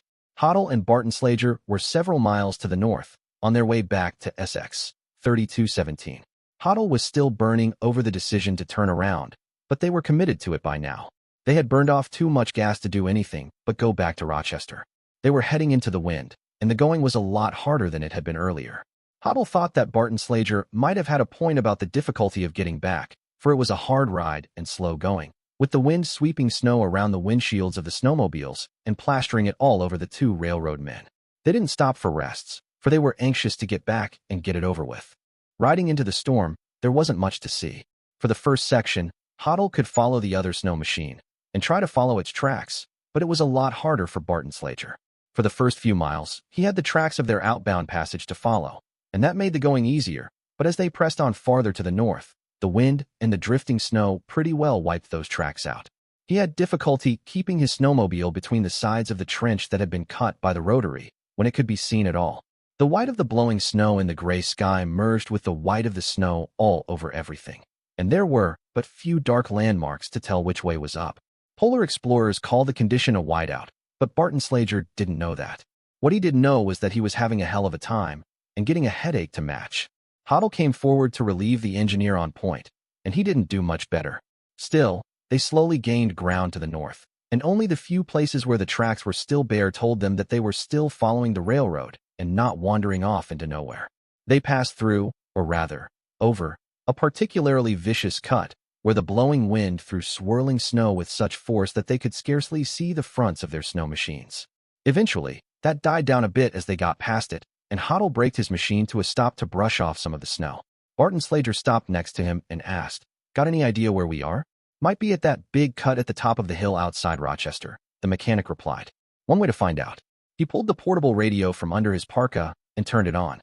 "SX 3217, this is Hoddle," he called. Schiller's voice answered instantly. Hoddle guessed that he must have been sitting at the radio with the microphone in his hand. "Did you find her?" he asked. "Negative," the mechanic replied wearily. "We got to maybe 5 or 6 miles from Coldwater, somewhere around where we hit the ties this morning, and no sign of them." "Where are you at?" "We don't know for sure," Hoddle replied. "We must be around that big cut at the grade south of Rochester. Get on back here." Then, the road foreman ordered, and hung up the microphone. He shook his head. If he'd known that they were going to get that close, he'd have had them go on into Coldwater and gas up there before returning, or just stay there. At the rate that SX 3217 was going, he only needed one mechanic or engineer, anyway. The poker game had been rather desultory for the last couple hours, and the few people that were still in the game were playing out of boredom. Dietar wasn't playing at all. "What do we do now, Steve?" he asked. "Get some hotel rooms and sit out the storm?" "Don't know," Schiller replied. "We could gas up the snowmobiles and send them out again. Or we could fire up the plow, turn around, and head south ourselves, and stop and pour water to it every few minutes. But let me go over to the cop shop first." It was a bitterly cold and uncomfortable walk through the gathering darkness, made all the colder by what he could imagine that must be happening, or had happened, not far north of Coldwater. "Heard anything?" one of the policemen asked. "They got to 5 or 6 miles out of Coldwater and didn't find anything. They just radioed in." "Do you think we can get someone to go out from Coldwater northbound?" "They've got to be stuck, or worse." "We'll give a call and see," the older cop said, turning to the phone. Schiller only half heard the policeman give a brief outline of the situation, since he was trying to figure out the next move. He wasn't going to move until he knew what had happened to Extra 451. But then, he couldn't move anyway until he had that triply damned water pump that the Alco was carrying. Schiller's ears perked up when the policeman on the phone smiled and said broadly, "No shit?" The old lady had been frightened by the snow-covered apparition that came knocking at her door. "What do you want?" she asked. "There's been an accident," Page replied. "I need to use your telephone." "What happened?" Schiller asked. "No need for a search party. Your brakeman just phoned the Coldwater police. They derailed about 5 miles north of town, and he walked out. They're getting a party together to go out with snowmobiles and get the girl. She got banged up pretty bad." "Goddamn," Schiller swore. "Those two must have been damn near on top of them when they turned around." "Well, at least you know what happened to them," the young cop shrugged. "Yeah," Schiller said, disappointed at the turn of events, but happy that the kids were found and that they were alive. "But now we're right back where we were this morning. Can we use your snowmobiles a bit longer? As soon as those guys get back, I want to gas them up, put 2 other guys on them, and head back down there. If we don't, we're going to be stuck here forever." "What's so important about getting down there, anyway?" the older policeman asked. "The reason the kids were coming up here," Schiller replied, "is that they're carrying a part we need to fix that damn snowplow. We're trying to get to the fire they're having in Warsaw." "What's the part you need, anyway?" "A water pump off of a D8 Caterpillar engine." The older cop snorted. "Hell, why didn't you say so?" he said. "We can probably scare one of those up real easy. I'll give a call over to the bar and see if Junior Clark is still hanging around." "How bad do you need that water pump?" the huge, drunken man asked. "Real bad," Schiller replied. "We've got to fix that snowplow on the train so we can get through to where they've got that fire in Warsaw. $200. Done. Where is it?" Clark got off of the bar stool and headed for his coat. "You know that shed you've had the train parked next to all day?" he asked. "Yeah, my cat's in there. We'll have to take it off." Schiller told the drunk that he'd send his people over to help, and then rushed out of the bar into the snowstorm. He burst into the way car and yelled, "Pickering, get your ass in gear. I've got us a pump, but you're going to have to yank it off the bulldozer yourself. That guy is too drunk to hit the floor with his hat." "What guy?" What pump? Where? There's a great big drunk walking into that garage right there, Chiller replied, pointing. Right there, he repeated, where we've sat next to a goddamn D8 cat all goddamn afternoon. Joe McGinnis, the accountant and fireman from Spearfish Lake, was sitting in the diner bus in Warsaw, trying to get around a cup of coffee and a plate of something that vaguely resembled stew and vaguely resembled garbage. This was the first real break he had taken since the 2.5-inch blast of water knocked him off the woodpile in Yard 4. Back then, Masterfield had sent him to the rest train for a break, but it hadn't been much of one. It wasn't long before the Spearfish Lake chief had to call all his people back to help out in the short-handed effort to keep the growing fire in Yard 4 out of the houses along Winter Street. Even that had been hours before. The battle for those houses had long since been given up, and the fire line had fallen back to Plain Street. Now, McGinnis sat in the diner trying to mentally put the furious night and day in order and wondering about how his friend Rod Turpin was doing. He hadn't heard a word about Rod since the train hauled him off to the hospital in Spearfish Lake the day before. Somewhere in the back of his head, McGinnis realized that there must be all sorts of tax work that had piled up on his desk in the 2 days he had been away from it. After all, it was getting near the 15th of the month, and there were closings that had to be done. He'd wanted a little break from books and taxes, and what a break it had been. Almost from his arrival in the stricken town, he had been on the go worse than he had ever been in the accounting business. It had started off easily, soaking down Yard 4 to keep the fire from spreading to it, but when Spearfish Lake turned its attention from the yard fire to helping try to save the paper plant, things had been busy. By the time he had gotten back from his rest break after the incident in Yard 4, Spearfish Lake was fighting a totally different fire, for the pulp yard was fully out of hand and getting hotter every minute. With the limited help available, at that point, just people from Hoselton, with no equipment, McGinnis couldn't see how Masterfield could have decided what to do next. The fire had been blazing away madly in front of them, blowing all sorts of smoke and unpleasant fumes right over them, setting spot fires in the houses along Winter Street. He'd been in position to work on about 4 of those fires. They had ranged from a few shingles on one house to a fully involved detached garage on another. At no time had there been enough people and enough water available to really do the job that was needed in the high wind. In spite of that wind and the snow and the cold, the Spearfish Lake men had done the best they could. The wind blew sparks all over everywhere, and it blew streams of water into unexpected places. McGinnis knew that better than anyone. It was hard to keep water on a blaze, and everything around the place where the stick was directed got pretty well soaked, too. Then, once the water had done its job, it tended to stay around, rather than running off. Active fire areas soon became massive morasses of ice and slush. At least Spearfish Lake hadn't had to move much, because moving was a massive amount of trouble. Moving the apparatus wasn't much fun, either. There were places where the Warsaw fireman's bulldozer had to tow a truck into position and then tow it out again an hour or so later. If a department had its hoses out for very long, they were bound to be almost buried, or sometimes even worse than that. Every move cost them hose, lost or buried in the ice. Everyone was glad that they'd thought to bring all the old and spare hose the department owned with them, since they wouldn't be seeing some of their hose back until spring. He'd heard that Lynchburg was low on hose, and Albany River, with their frequent moves, desperately so. Even if a department did get their hose out of a snowy grave, the couplings would usually be frozen. They had to be thawed so the hoses could be uncoupled and coiled up. The diner bus was nearly empty, and McGinnis was sitting alone at a table, thinking his thoughts. A door opened, and 4 people came in. He thought he recognized some of them, and then it came to him. These were people from the railroad. McGinnis was aware as anybody of the fact that if it hadn't been for the railroad's regular arrivals with firefighters and equipment, there wouldn't be a town here at all. Thanks to them, there might be something left afterward. He motioned them over to the empty seats near him. "Walt, what's been happening since the last time we were up here?" The haggard-looking, balding middle-aged man said. "I can see that they lost the plant. That's kind of strange. Time before last, it looked like normal, except for some smoke coming off the north side. Last trip, it was just a hell of a bonfire. Now, it's more like an ash pile. They flat-assed lost." Bud, the older man with the flushed face and the reddened eyes, said, "I really don't know for sure what's going on. It's been too far away to see, and I've been trying to stay near the Milwaukee. Last I heard, they were having a hell of a time over on Winter Street. We gave up on Winter Street. The firemen broke in. Every house on the block between 2nd and 3rd is a total loss. We've pulled back to Plain Street. They were trying to keep the houses on the east side of the street from going when I left."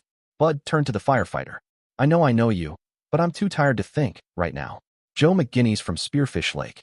You know, Dalhart McGinnis Bookkeeping. I talked to you a few months ago about doing some accounts for you. Yeah, should have remembered, Bud said. What's happening over near the fertilizer plant? You been near there recently? Right next to it. The department is over on 3rd between a house fire and Northern Fertilizer. The building is still standing, sort of, but it won't be any good after the fertilizer burns out of it. They're not trying to do much with it. The word I got is that if they use too much water on it, it'll screw up the village water table, so they're just treating it as a controlled burn. I heard they got the fire and the hopper cars out since I was up here last, the long-haired younger man said. Yeah, the firefighter replied. John Penny, isn't it? I see you over at Kelty's Tavern every now and then. Right.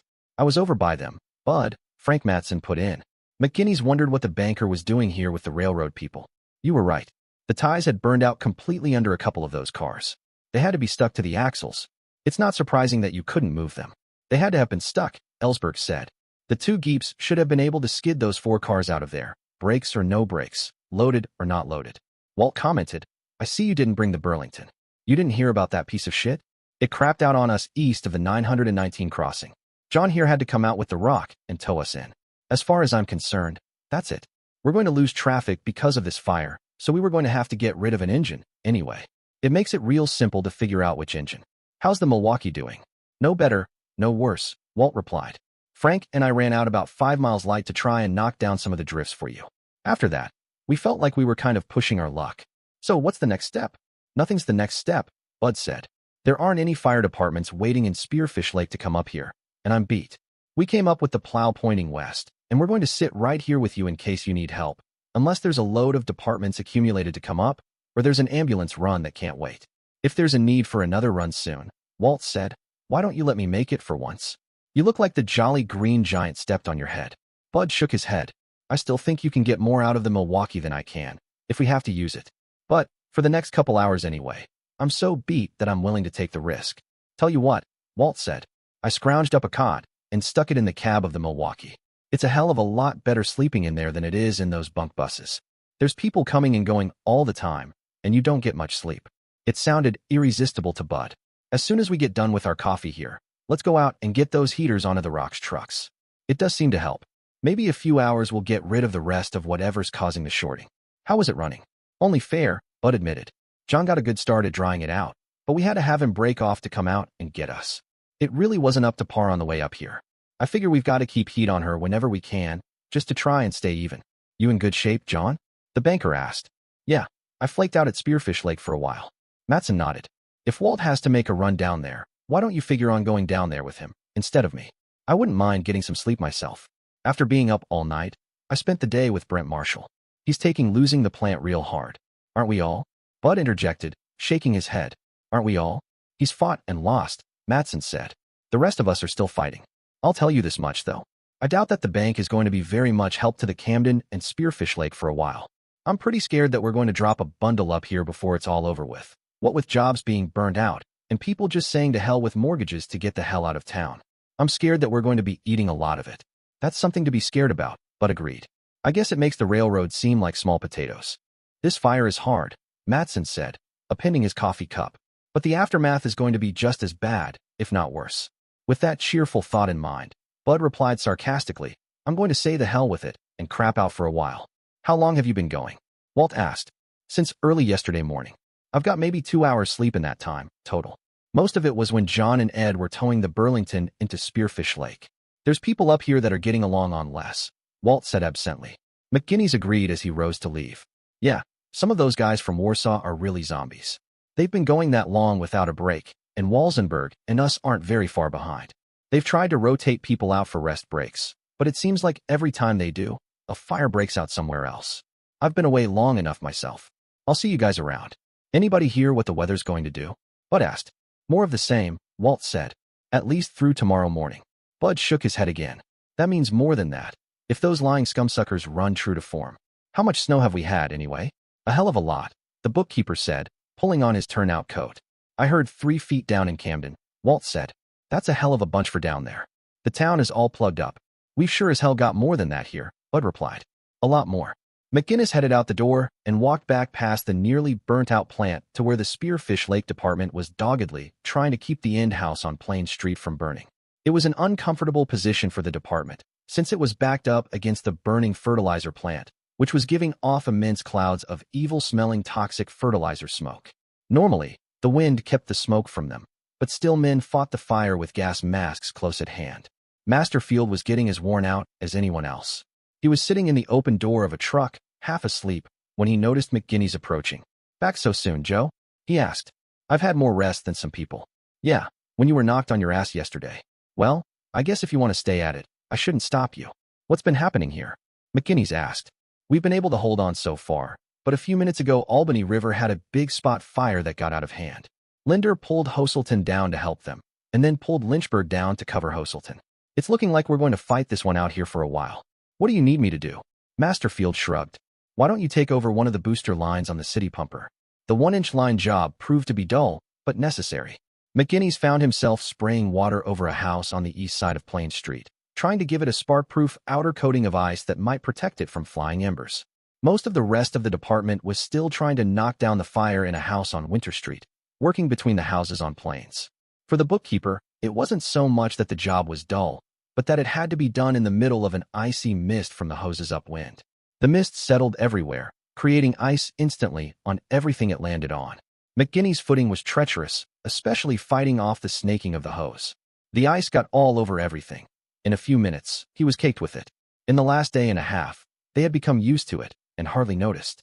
Now that the fire was pretty much concentrated on a front along Plain Street, Fred Linder's roving of the now straight line was much simplified. He was back to snowmobiling now. Once he had satisfied himself that all the apparatus that could possibly work the growing spot fire was working on it, he realized that he hadn't checked with Kremling or Blair for hours. Now that it was beginning to grow dark, he'd have to check soon, or he wouldn't be able to have a daylight view of their situation. So now was no worse a time than any other to steal away from the main event and see what was happening elsewhere. Still, the situation at Blair or Kremling couldn't have been too bad, or he would have heard about it. Still, he headed his snowmobile south. Kremling was still protecting the Warsaw Oil Company from the fire at Northern Fertilizer and from Yard 4. Their situation was stable. They hadn't been pumping a lot of water, but had confined their efforts to patrolling and an occasional light soaking through the open doors of the fertilizer plant. "We could get that out if we were to work at it," C.J. Green, the Kremling chief, said. "But that would mean using a lot of water." "Don't want much of that shit to get into the water table if we can help it," Linder replied. "So long as we don't let it get too bad. That son of a bitch isn't really hurting anyone." "I wasn't complaining," Green told him. "It's just that it's kind of dull over here. We've been sending a lot of our people over to pitch in with you." "I noticed them," Linder nodded. "And, thanks. But just remember, you've got potentially the most dangerous position of all to deal with. If the oil company gets going, we're going to have a hell of a mess. There's no way we can get rid of their stuff, either. The railroad doesn't have tank cars to haul it in, or storage capacity elsewhere. At least that's what the gal in their office told me. We're just going to have to keep it from burning. What scares me is, if we keep losing ground in town, I can see the block between Main and Herkimer Streets going just about the time the wind gets around to the north. If that happens, we're going to be in shit," Green agreed. "What's your chances of holding it?" "I don't know," Linder said. "I think we're losing the west side of Plain Street with that fire that Albany River and Lynchburg and Hoselton are dealing with now. If the wind will get around and get its act together, we can hold whatever fire lane we're at. Until that happens, I think we're going to lose ground sooner or later." Green nodded. "Oh, by the way," he said, "Chip Halsey was just over here. He says all of the ammonia is gone from the tank. There may be a little more in there, but it probably won't come out unless the tank is heated.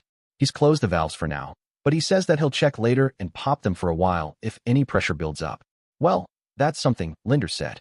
The toxic gas from the fertilizer smoke was bad enough, but the ammonia could cause skin damage as well.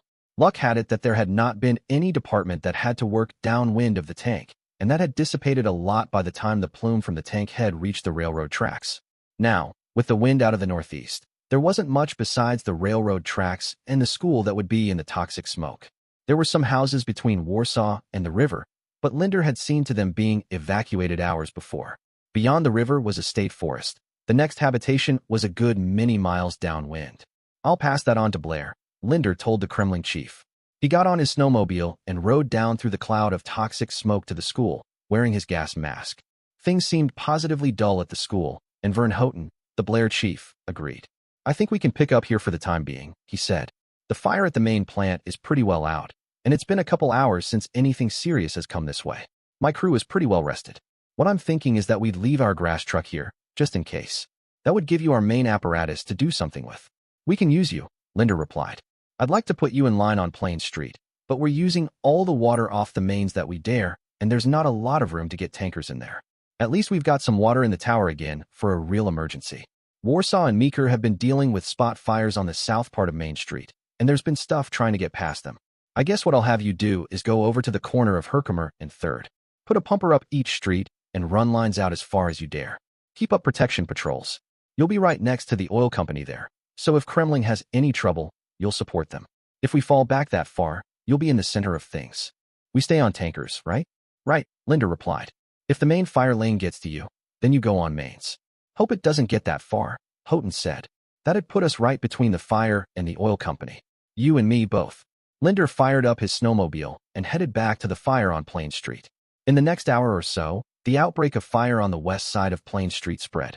As each house became fully engulfed, it was necessary to pull back from working between that house and the one to the south, and protecting the southerly houses was nearly impossible. An hour after sunset, 3 houses on Plain Street were burning. Although the spread of the fire was being fought stubbornly, there wasn't a lot of hope for the east side of the street. Then, for a brief moment that no one there would ever forget, the darkness on Plain Street was turned to light. For the last day or so, Walt Archer had been the most bored man in Warsaw. There hadn't been much for him to do, other than make a few cautious runs out toward Hoselton with the Milwaukee to keep the drifts knocked down, in case the scram train was needed, and the short burst of snowplowing earlier that day. While he would have liked to have been doing something more constructive, he'd realized that he was just as happy being bored. After all, he fervently hoped that he wouldn't have to carry out the purpose he was there for, to desperately use the sick NW2 to try and evacuate the remaining residents and firefighters of Warsaw. He knew if he had to try that, he could confidently expect a major disaster. So far, there hadn't even been a close scare, but with the fire working closer to the oil company, the possibility was getting stronger. Besides, he felt like shit. He almost constantly had a driving headache, so stiff that he could hardly see.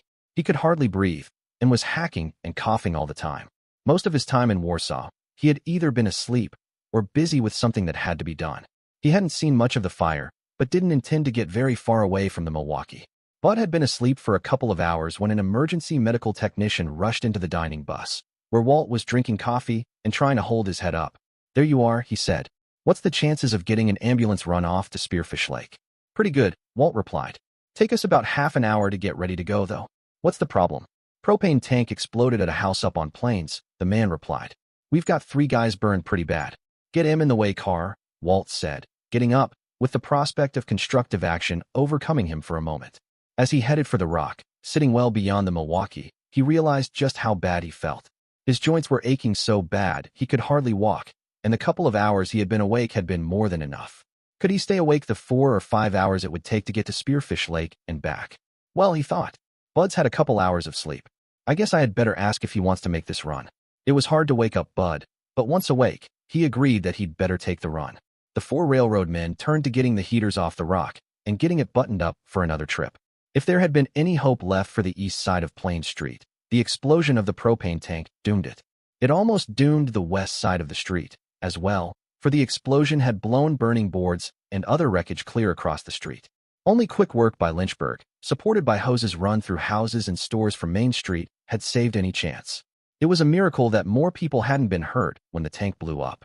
There were 3 serious burns, 2 on Lynchburg men, and 1 on a Kremlin man.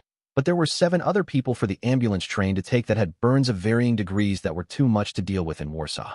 For the next few minutes, it seemed as if the tired firefighters in Warsaw were holding the line, but virtually everybody was heavily engaged, even the departments downwind of the main fire line.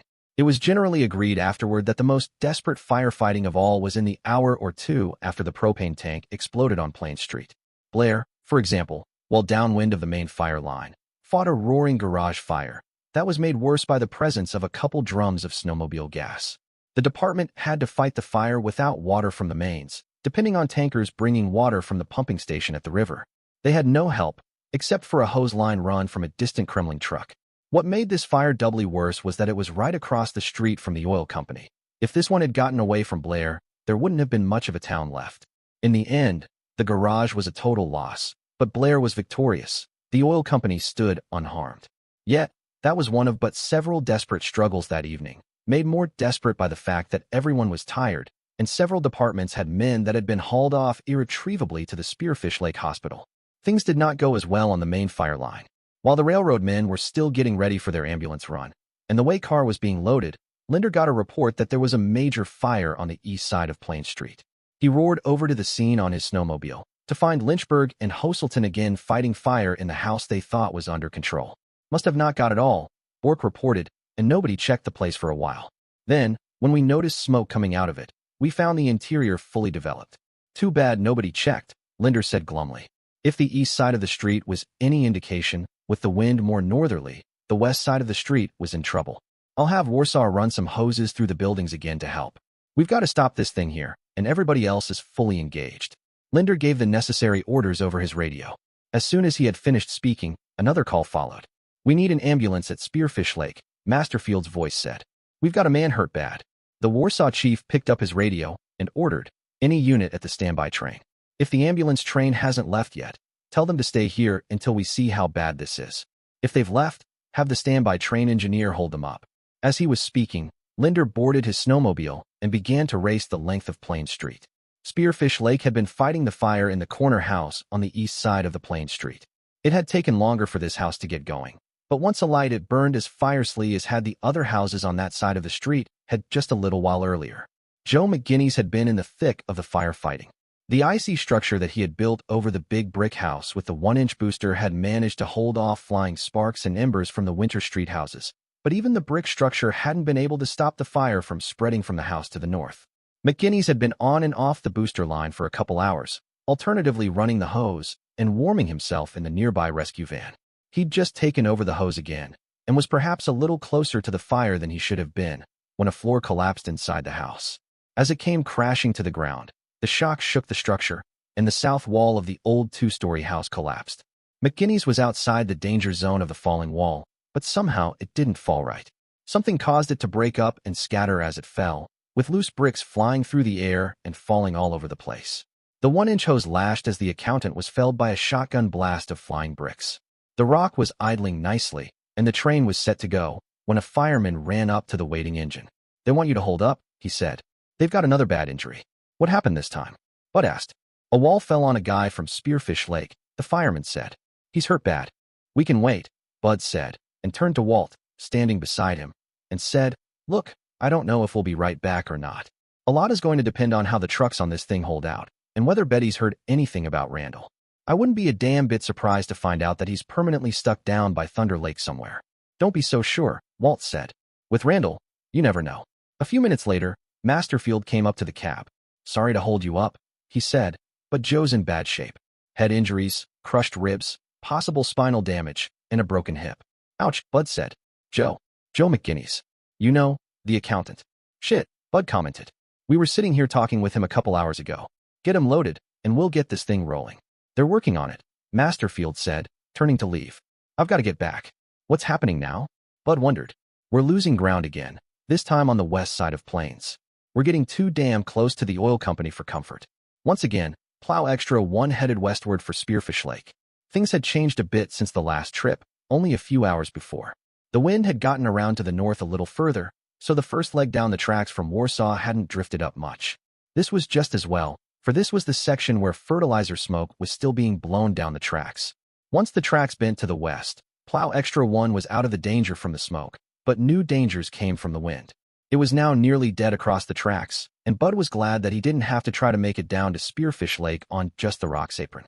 The drifts were no trouble for the big old plow in front of the rock. However, its blade exploded them, sending clouds of snow downwind into the dark. Bud wasn't paying a lot of attention, for his eyes were fixed on the gauges. Having had plenty of example in the past day, he could tell from the needles what was happening. The rock was shorting. It reminded Bud all too much of the last trip he had made, with the Burlington. Apparently the heaters in Warsaw hadn't done as much good as he hoped, or maybe the Geep hadn't been sucking heat from them long enough. He spent a lot of time worrying that the rock wouldn't get sick as quickly as the green Geep had earlier. Despite the best efforts of 3 fire departments, the house fire on the east side of Plain Street was a lost cause by the time that Linder made it back from the scene of the Spearfish Lake man's injury. Worse, 2 more houses to the south of it were burning, in spite of desperate effort to stop the spread of the flames. Things got worse in the next 2 hours. The first house got past the peak of the fire and started to burn out, but by then the next 2 houses were fully involved, and more houses down the street were starting to go.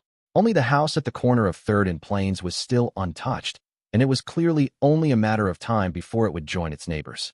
It certainly was getting too hot for some of the departments on Plains Street, and it was time for Linder to think about falling back again. He couldn't call a conference again. The departments engaged in the middle of Plains Street were in too precarious a position. The best he could do was to call a radio conference. Sooner or later, we're going to have to abandon Plains Street, Linder said over the radio. If we're going to have to, let's do it in an orderly manner. We'll continue to work the houses on Plains Street by running through buildings from Maine when we can. As the need arises, we'll pull Lynchburg, Hoselton, and Albany River off to the north in that order. Spearfish Lake and Walsenburg will come up to the south in that order.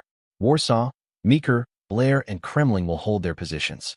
When Lynchburg disengages, it'll go over to Herkimer Street south of 3rd to cover the exposure and the downwind exposure. Hoselton will go over to Herkimer, north of Blair. Albany River will just pull up on a 2nd and try to prevent the spread of the fire northward. We've saved some houses on the north end of Plains. If it spreads to Maine, maybe we can keep it farther to the south. Spearfish Lake will take up and move to 3rd and Maine and be prepared to join the effort on Maine or assist in protection of the oil company. Walsenburg stays on 3rd, between Plains and Maine for the moment, so they ought to be able to keep their present connections. A lot of people saw that propane tank explosion a little while ago. I just want to remind everyone that dead downwind of the main fire right now, there's a propane tank at least 100 times that size. If we get a fully developed fire that threatens that tank badly, we'll keep hoses on it with a minimum of volunteers and pull everybody else back. If that goes, it'll take the rest of the town. Let's not let it go. Plow Extra 1 had made it up onto the Pine Barrens where the Burlington had died earlier. The rock was still running, and pretty well, considering the previous trip, but the engine obviously wasn't well. Bud had worried about it every inch of the way, but now it looked like he was going to make it in. Bud didn't have to have a conference with Penny or Sloat this time. There would be no more runs to Warsaw, no going to rescue Plow Extra 2, without letting the trucks dry out. The scram train? About all that could be said was that he hoped it wouldn't be needed for a while. Maybe it would, and maybe it wouldn't, but getting the rock back to Warsaw without a thorough drying was going to be a very iffy proposition. With the worry easing a bit, he began to think about the injured fireman back in the way car. Bud didn't know any of the Kremling or Lynchburg men, and didn't know McGinney's that well, but he knew he was a good egg that had taken hold in Spearfish Lake. Bud was doing all he could for him, and that didn't feel like enough. He'd get Joe to the ambulance at the loading dock, and would have to hope for the best. Would the ambulances be at the loading dock? Bud had been so worried about the rock that he hadn't made his usual radio call from near Hoselton, and busy as Linder was, he might not have called Upton to tell him the train was expected. Maybe it wasn't too late to call now. Bud picked up the microphone. Spearfish Lake, he called. This is Plow Extra 1. We've got crucial ambulance cases on board, so have both ambulances waiting. We'll be in shortly. We're about half a mile west of the 919 crossing. Randall McPhee was back at the controls of the old Baldwin as the combined Plow Extra 2 Extra 9608 headed north from Blair. The old 2-6-0's owner was firing. Begins to look like we might make it, the old man commented. I wonder what's going on up there. Lee said. One of the boys back in the way car has a portable radio, McPhee told him. It seems the paper plant is all burnt out, and they're fighting a fire in the town itself. We ought to be able to make Spearfish Lake before too much longer. From what I gathered, they still need us. Hope we get there, Lee replied. That DNO switcher could go at any time, and this engine could, too. I know, the old man said. Like me, she's too old to trust out by herself. I think we're getting close enough that Ellsberg could come and get us if something went wrong. He maybe could, if he's still got an engine running up there, or if he's not too busy doing something else. Let's just hope everything stays together. I damn sure hope so, Lee said. This old girl has been holding together well enough on summer excursion service, but with the beating we're giving her, I wouldn't want to trust her as far as I could throw a fit. There were 3 rescue trains working on the relief of Warsaw, and by now, each of them had established a separate personality, different from the others. Plow Extra 1, for example, had been a continual game of cannibals and missionaries. Needs to be met at both ends of the run at the same time, and not enough power or time or people to be at either end. For a day and a half they had rushed back and forth, hardly at one end of the run before they desperately needed to be heading back the other way. SX 3217, the Decatur and Overland train on the eastern route, commanded by Steve Chiller and supported by the Lordstown Northern Alco, had been made up of furious dashes forward, fast but short, broken by long, depressing halts. Still, despite the longer distance to cover, they had been closer to Warsaw than Plow Extra 2 was now. Plow Extra 2 had the most simple personality of them all. It had been a straight-ahead slugging match virtually every inch of the way, a lightweight having to land heavy blow after heavy blow, with too little power to work with. The rushes forward that the triple-header made gained not miles, but yards, and sometimes feet. Then, they would back off and charge the snow again. It was hard on the men. It was nearly impossible for the equipment. Fragile though the old Baldwin might be, it had been a mainstay of the operation. Plow Extra 2 would not have gotten 5 miles north of Moffett without the solid old engine. The Camden and Spearfish Lake 44-ton switcher was a little thing, indeed. Thankful though everyone was to have her, the contributions of power that it made were relatively slight. Up in front, the D&O SW9 was really the key to the whole operation. It was the largest engine that the train had, in both weight and power, and now, as they battered their way north from Blair, it became clear even to Randall McPhee in the Baldwin that the 1478 was no longer well. It had become necessary to back off and charge at snowdrifts that the train would have crashed through without stopping a few hours before. McPhee and Ballard had agreed that they would push the 1478 until it dropped. They weren't that far from Spearfish Lake, less than 20 miles. That would be 20 miles of hard going. But once they reached Spearfish Lake, it might be possible for Ed Sloat to fix the switcher if the CNSL had the spare parts. After the Meeker to Blair run, the run north from Blair to Albany River was relatively easy, in spite of the intermittent power from the lead engine. McPhee had predicted a couple of bad cuts on this stretch, and Ballard was beginning to wonder where they might appear. The first of the two wasn't as bad as McPhee had expected. They were able to drop the consist and batter their way through in several runs, the 1478 sounding sicker with each run. Finally, the snow eased, and they inched their way forward to the second one, not far away. The second cut was another crosswind, narrow cut, much like the one they had been stalled in south of Meeker. This time, the track leading up to the cut had been covered in 3 feet or more of snow, and with the 1478 not adding much to the progress of the train, the speed they had was not the mad rush that had almost buried the 3 engines that morning. Now, as the snow got radically deeper, Plow Extra 2 just sighed gently to a stop. "Let's back off and try again," Ballard called over the radio. With the consist parked a quarter of a mile behind, the 3 engines backed off perhaps 200 yards and charged with all the power they had left. Even with one of them sick, in that distance the 3 could work up a healthy rate of speed. The 1478 burped, the 303 roared, and the 9608 chuffed an immense cloud of black coal smoke. Yet the headlong charge gained them only about 30 yards in the deepening snow. "Poke a ear again," McPhee ordered. The 3 engines backed off for yet another run, as they had done maybe a couple of 100 times before in the last day.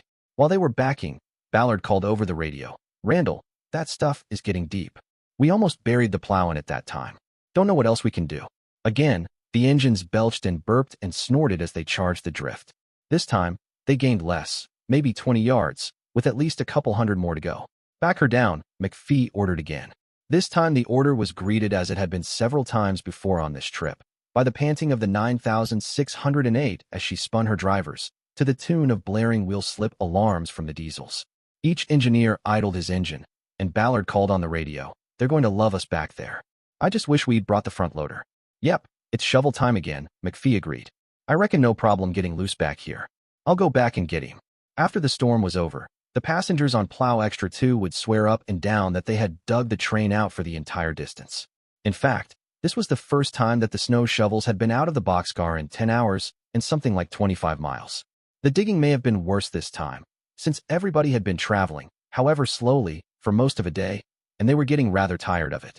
Still, Milt Johnson was able to rouse his conglomeration of snow shovelers without too much trouble. "Let's try something," McPhee told the fireman. "It shouldn't be too much trouble to dig out the plow and the engine, but we're still going to have a hell of a time getting through here.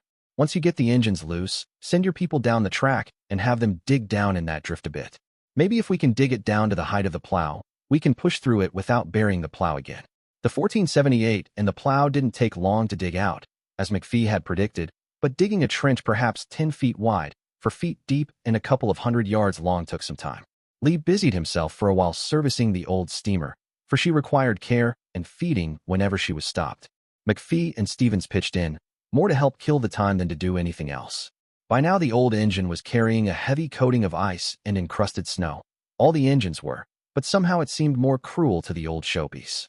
Ballard and the on-duty D&O men retreated to the way car, where the coffee pot was simmering. Ballard brought the steamer crew a cup of coffee. "You know," McPhee said, It's too bad that steam was going out just when instant coffee was coming in. Why's that? Ballard asked. Well, on a steam engine, you had all the hot water you needed. I knew a lot of people that used to perk coffee on steam engines, but it always seemed like too much trouble to me. Never thought of that, Ballard admitted. But I always said that steam engines were coffee percolators at best. A day before, the steam people would have bristled at that remark. Now, they recognized the good nature that had developed behind it. Kind of dull, just sitting around here, McPhee said. What do you say we poke at that trench real gently and see how they're coming with it? Beats standing around, Ballard agreed. He went back to the way car to gather up his crew, who trudged forward to their engines. Hey, Ballard's voice came over the radio a minute later. The 1478 isn't running. Guess we sit here a while more, McPhee said. We'll be up in a minute. Lee and the two old men went forward to survey the situation. Lee was by far the most experienced diesel mechanic of the group, though his experience ran more to the Ellen and Alco, and so no damage could be done now. He pulled the suspected injector down a bit. It wasn't long before he had an answer. It shot internally. I can spin the drive shaft with my fingers and not get any resistance, so something must be sheared in there. Randall, would you have any idea of what's his name up there in Spearfish Lake would have a 567 series injector pump in stock? Ballard asked. No idea, McPhee replied. Tolden's surprised me, since he's got 567 engines. But Tolden's surprised me if he didn't, since I get the idea he runs on D&O spares a lot. You wouldn't expect him to keep something in stock unless it busted a lot. Well, nothing to do here. Anyway, Ballard said thoughtfully. I suppose we could hit the coffee again while they're digging at that thing. Once they get it dug down some more, we can putter away at it with the power we've got left. Several cups of coffee had been downed before McPhee ordered the plow train forward. They held the speedway down as they poked at the area where the passengers had been digging. They only gained a few yards with each run, what with the drag that the dead and drained 1478 put on them. But several runs put them past where the passengers had been digging and out to where the snow depth slackened off. They went back and picked up the passenger consist again and brought it up to where the snow-encrusted passengers waited, then plowed on north.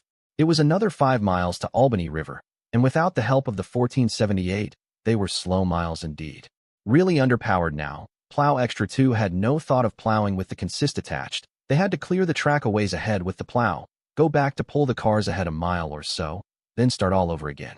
The weight of the now-dead 1478 seemed to McPhee to be more of a hindrance than a help. The next sightings at Albany River, McPhee radioed to Ballard, who was riding the 1478 as a spotter. Let's leave that thing on it and go on without. Sounds good to me, the D&O man replied. But only if they can't fix it at Spearfish Lake. Fix what at Spearfish Lake? A strange feminine voice replied. Is that you, Randall? It sure is, the old man replied. He hadn't thought they were in radio range of Spearfish Lake, but they must have been since that last cut. That's Betty, right? No, the woman said. This is Kate Ellsberg. Where are you? We're about 4 miles out of Albany River. The D&O switcher died back there a mile or so. Is Bud there? No, he's up in Warsaw with the Milwaukee and the Scram train. They've been gone 3 or 4 hours now, and as far as we know, they're still in Warsaw. They were planning on staying for a while. Never mind, McPhee replied. His hopes for help from Plow Extra 1 washed away. Is Ed Sloat there? He's out in the shop. Can you ask him if he has a 567 series injector pump in stock? I don't even need to ask him, she said. He was just up here complaining that he'd need one to get the Burlington going again. They had it going again? Yeah, this morning, Kate told him. But then it died on the way back from Warsaw with an ambulance run. Bud is mad enough to scrap it. What's happening with you? We're still going, McPhee said. We're going to leave the 1478 at Albany River. It's been real slow going, and the passengers have had to get out and dig. What's happening in Warsaw? The paper plant has burned out, and they've got the fertilizer plant and some houses on fire. You're not going to be too late. They still need you. We was beginning to wonder, McPhee admitted. How long before you'll be here? Kate wanted to know. Don't want to say for sure. Depends on how well we can plow with just the 9608 and the 303. Won't be real soon. McPhee hung up the microphone. Now that was something. It seemed as if they had been battling their way forward endlessly, never getting anywhere, not knowing what was going on, and not even knowing if they were really needed. Now, even though it would be hours yet before they could reach the tracks that Plow Extra 1 had been clearing, they were in touch at last. It was a shame that the Spearfish Lake engines and plow were out of reach, for McPhee would have at least suggested that they meet him at Albany River. But they'd made do this far. They'd make do the rest of the way. Eventually, they reached Albany River. It had been a long time since McPhee or any of the others had run a train this far north, and no one was sure where the switches to the sidings were in the snow. McPhee was pretty sure there was one at the south end of town, and one nearly downtown, but there was no sign of the first one. The switch stand had to be buried in the snow. Well, maybe we can find the other one, McPhee told Lee. It's down at Albany River Coal and Lumber. Plow Extra 2 punched onward through the little snow, in places throwing 5 feet of snow to the side.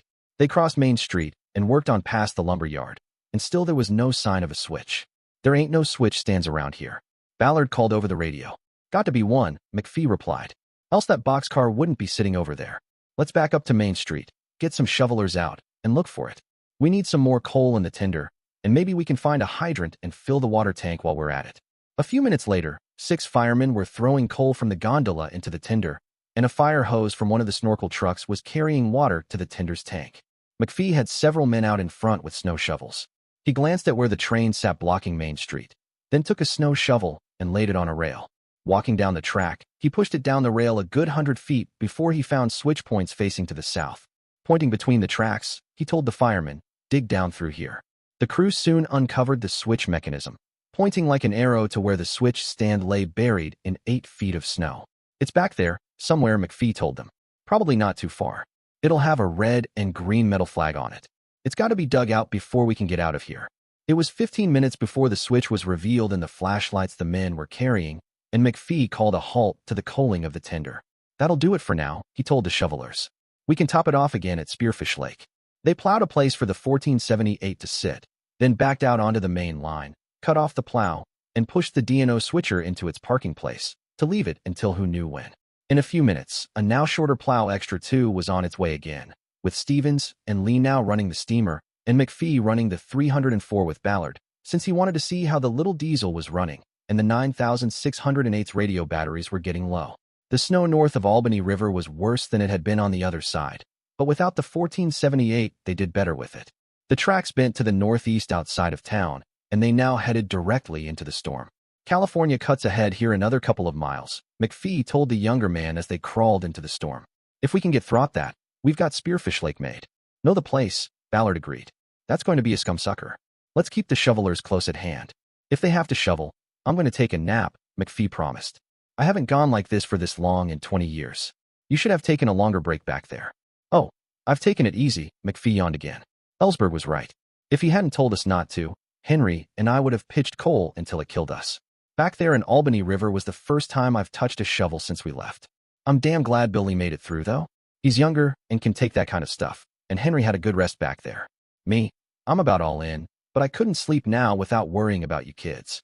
A few minutes later, California Cut loomed on them out of the darkness, but it carried a pleasant surprise. It was passable. The cut lay northeast and southwest, and for most of the day the wind had been blowing straight through it, funneled by trees on the upwind side. The resulting blast of air had blown snow out of the cut, down to where only the heavily packed snow from earlier remained. The snow was heavy and hard to break up with the train's low power, but there was no danger of burying the plow or getting stuck. Low speed was all that the tiny relief train had to work with, but it was enough. It took them several runs to break up the wind-packed snow, rough, lurching runs that were as hard as anything all day, but the issue was never in doubt. We ought to be able to handle it from here, Ballard offered. You want to go back to the way car and conk out? Nah, I'm good for another few miles, and it ain't that far to Spearfish Lake, McPhee protested. I can last that long. I'd better call in and get clearance to go into the office. A few minutes later, McPhee had Betty on the radio. As far as we know, they're still sitting in Warsaw, she told the old engineer. We never know for sure until they give us a call west of Hoselton, but the plan was for them to sit there. Unless you give us a call, bring it on in. 20 minutes later, the first rescue train to reach Spearfish Lake from the outside world since the fire and storm began came down the west Y of the Spearfish Lake yard. Betty, Kate, and Ed were waiting on the office platform to greet the little GE industrial switcher and the old Baldwin steamer that had finally fought their way through, guided by a handful of determined men, bringing a small but priceless load. The greeters were not alone long, for more people soon arrived to meet the little train, while the GE idled softly at the fuel hose, and the old 260 sat alone with the train, hissing softly with a job well done. The first arrival was a city plow, followed by a truck from Statewide Welding. The welding supply house had been reduced to scrounging even nearly empty bottles of oxygen from their customers, for even the supply of welding oxygen was not holding out well, as much as was being used at the Spearfish Lake Hospital. There were nearly 20 men using oxygen from the rapidly diminishing supply of green bottles, and several probably wouldn't be able to do without. Now, the arrival of Plow Extra 2 had given them life. A line of Camden firemen wrestled bottle after bottle of medical oxygen out of the boxcar into the waiting truck, while a four-wheel drive van arrived to take the doctors and nurses that had come with the train directly to the hospital, where the reduced staff had been going continually for days coping with the flood of injuries that arrived every few hours with Plow Extra 1's ambulance runs.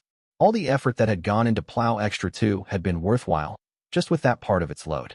The arrival of the train brought a fresh charge of energy to the exhausted Randall McPhee.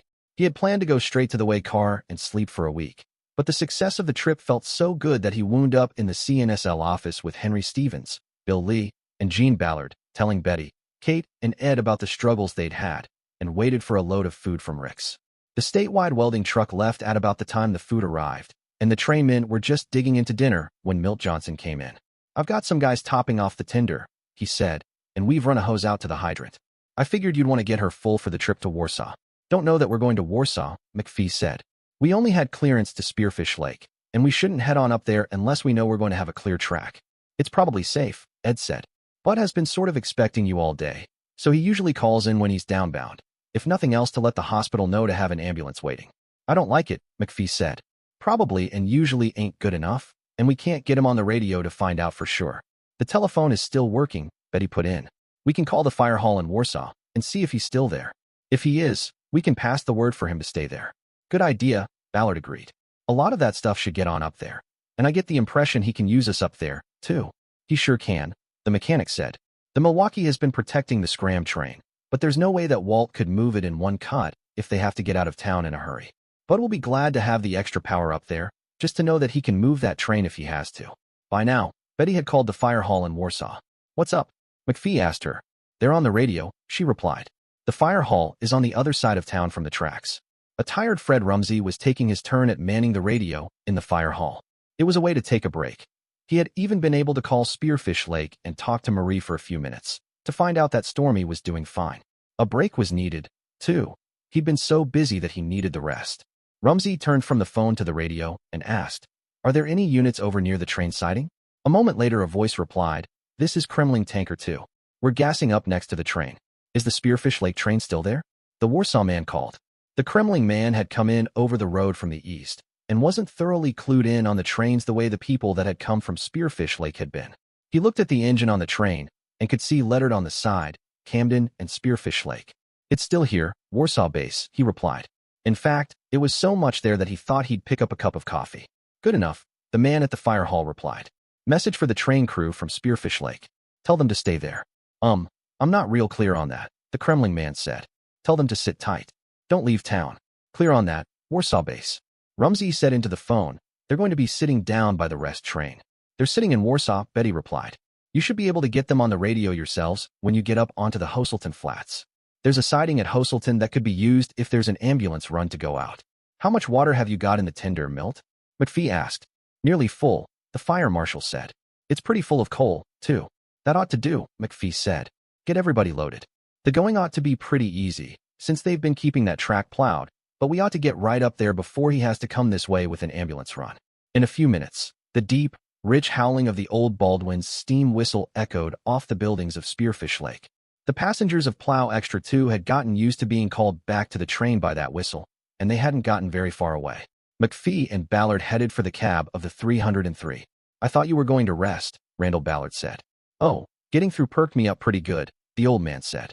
"Got to see this through to the end now." "Suit yourself," Ballard replied. "I don't really think we're going to need you up here, if you want to sleep." "Oh, that's all right, Gene," McPhee said as he looked around. "Looks like we've got everybody. Let's go." The little center cap switcher and the old steamer backed the now somewhat lighter consist out the west Y and onto the main. With the switches thrown, McPhee whistled the train forward, and they began to pick up speed. Even with the lessened power, they were able to see speeds that they hadn't seen since they hit the snowdrift south of Meeker. For Plow Extra 1's repeated passages with the big plow had cleared a trough through the deeply crusted snow. At most, the little plow had to deal with isolated big drifts, not sheets hundreds of yards long. "By God, would you look at that," Ballard said. 20 miles an hour. I'd forgotten that you could go that fast." Walt's headache was so bad that he couldn't sleep, no matter how much he wanted to, so he was drinking coffee in the dining bus at Warsaw. Probably about his 30th cup that day, too. Only the caffeine was keeping him going. He suspected, even if he also suspected that all he'd had probably wasn't making him feel any better, either. Waiting with the scram train was dull, but necessary, and the dining bus was a more congenial place to stay awake than the cab of the Milwaukee. He looked up when a voice called, "Hey, ain't you the engineer of that engine?" "Yeah," he replied. "I got a message for you from Spearfish Lake," the Kremling fireman said. "They want you to stay here and sit tight." "That's a dumb message," Walt said. "I've been sitting tight here forever." The fireman shrugged. "All I know is that Warsaw base called over and asked if the train was still here. We're sitting right here, so I told them it was, and they told me to tell you to sit tight." Walt let that turn over in his mind for a moment. Then it hit him. He stood up and raced for the door, yelling at the Kremling fireman, "Get me to your radio." They meant the other train. "I've got to get a message to Spearfish Lake." Within seconds, Walt was calling Warsaw base. "Get a message to the Camden and Spearfish Lake office in Spearfish Lake. Emergency. Plow Extra 1 left here almost 2 hours ago." Dear listeners, next part will be released soon. Please share your thoughts in the comment section below and don't forget to like, share, and subscribe.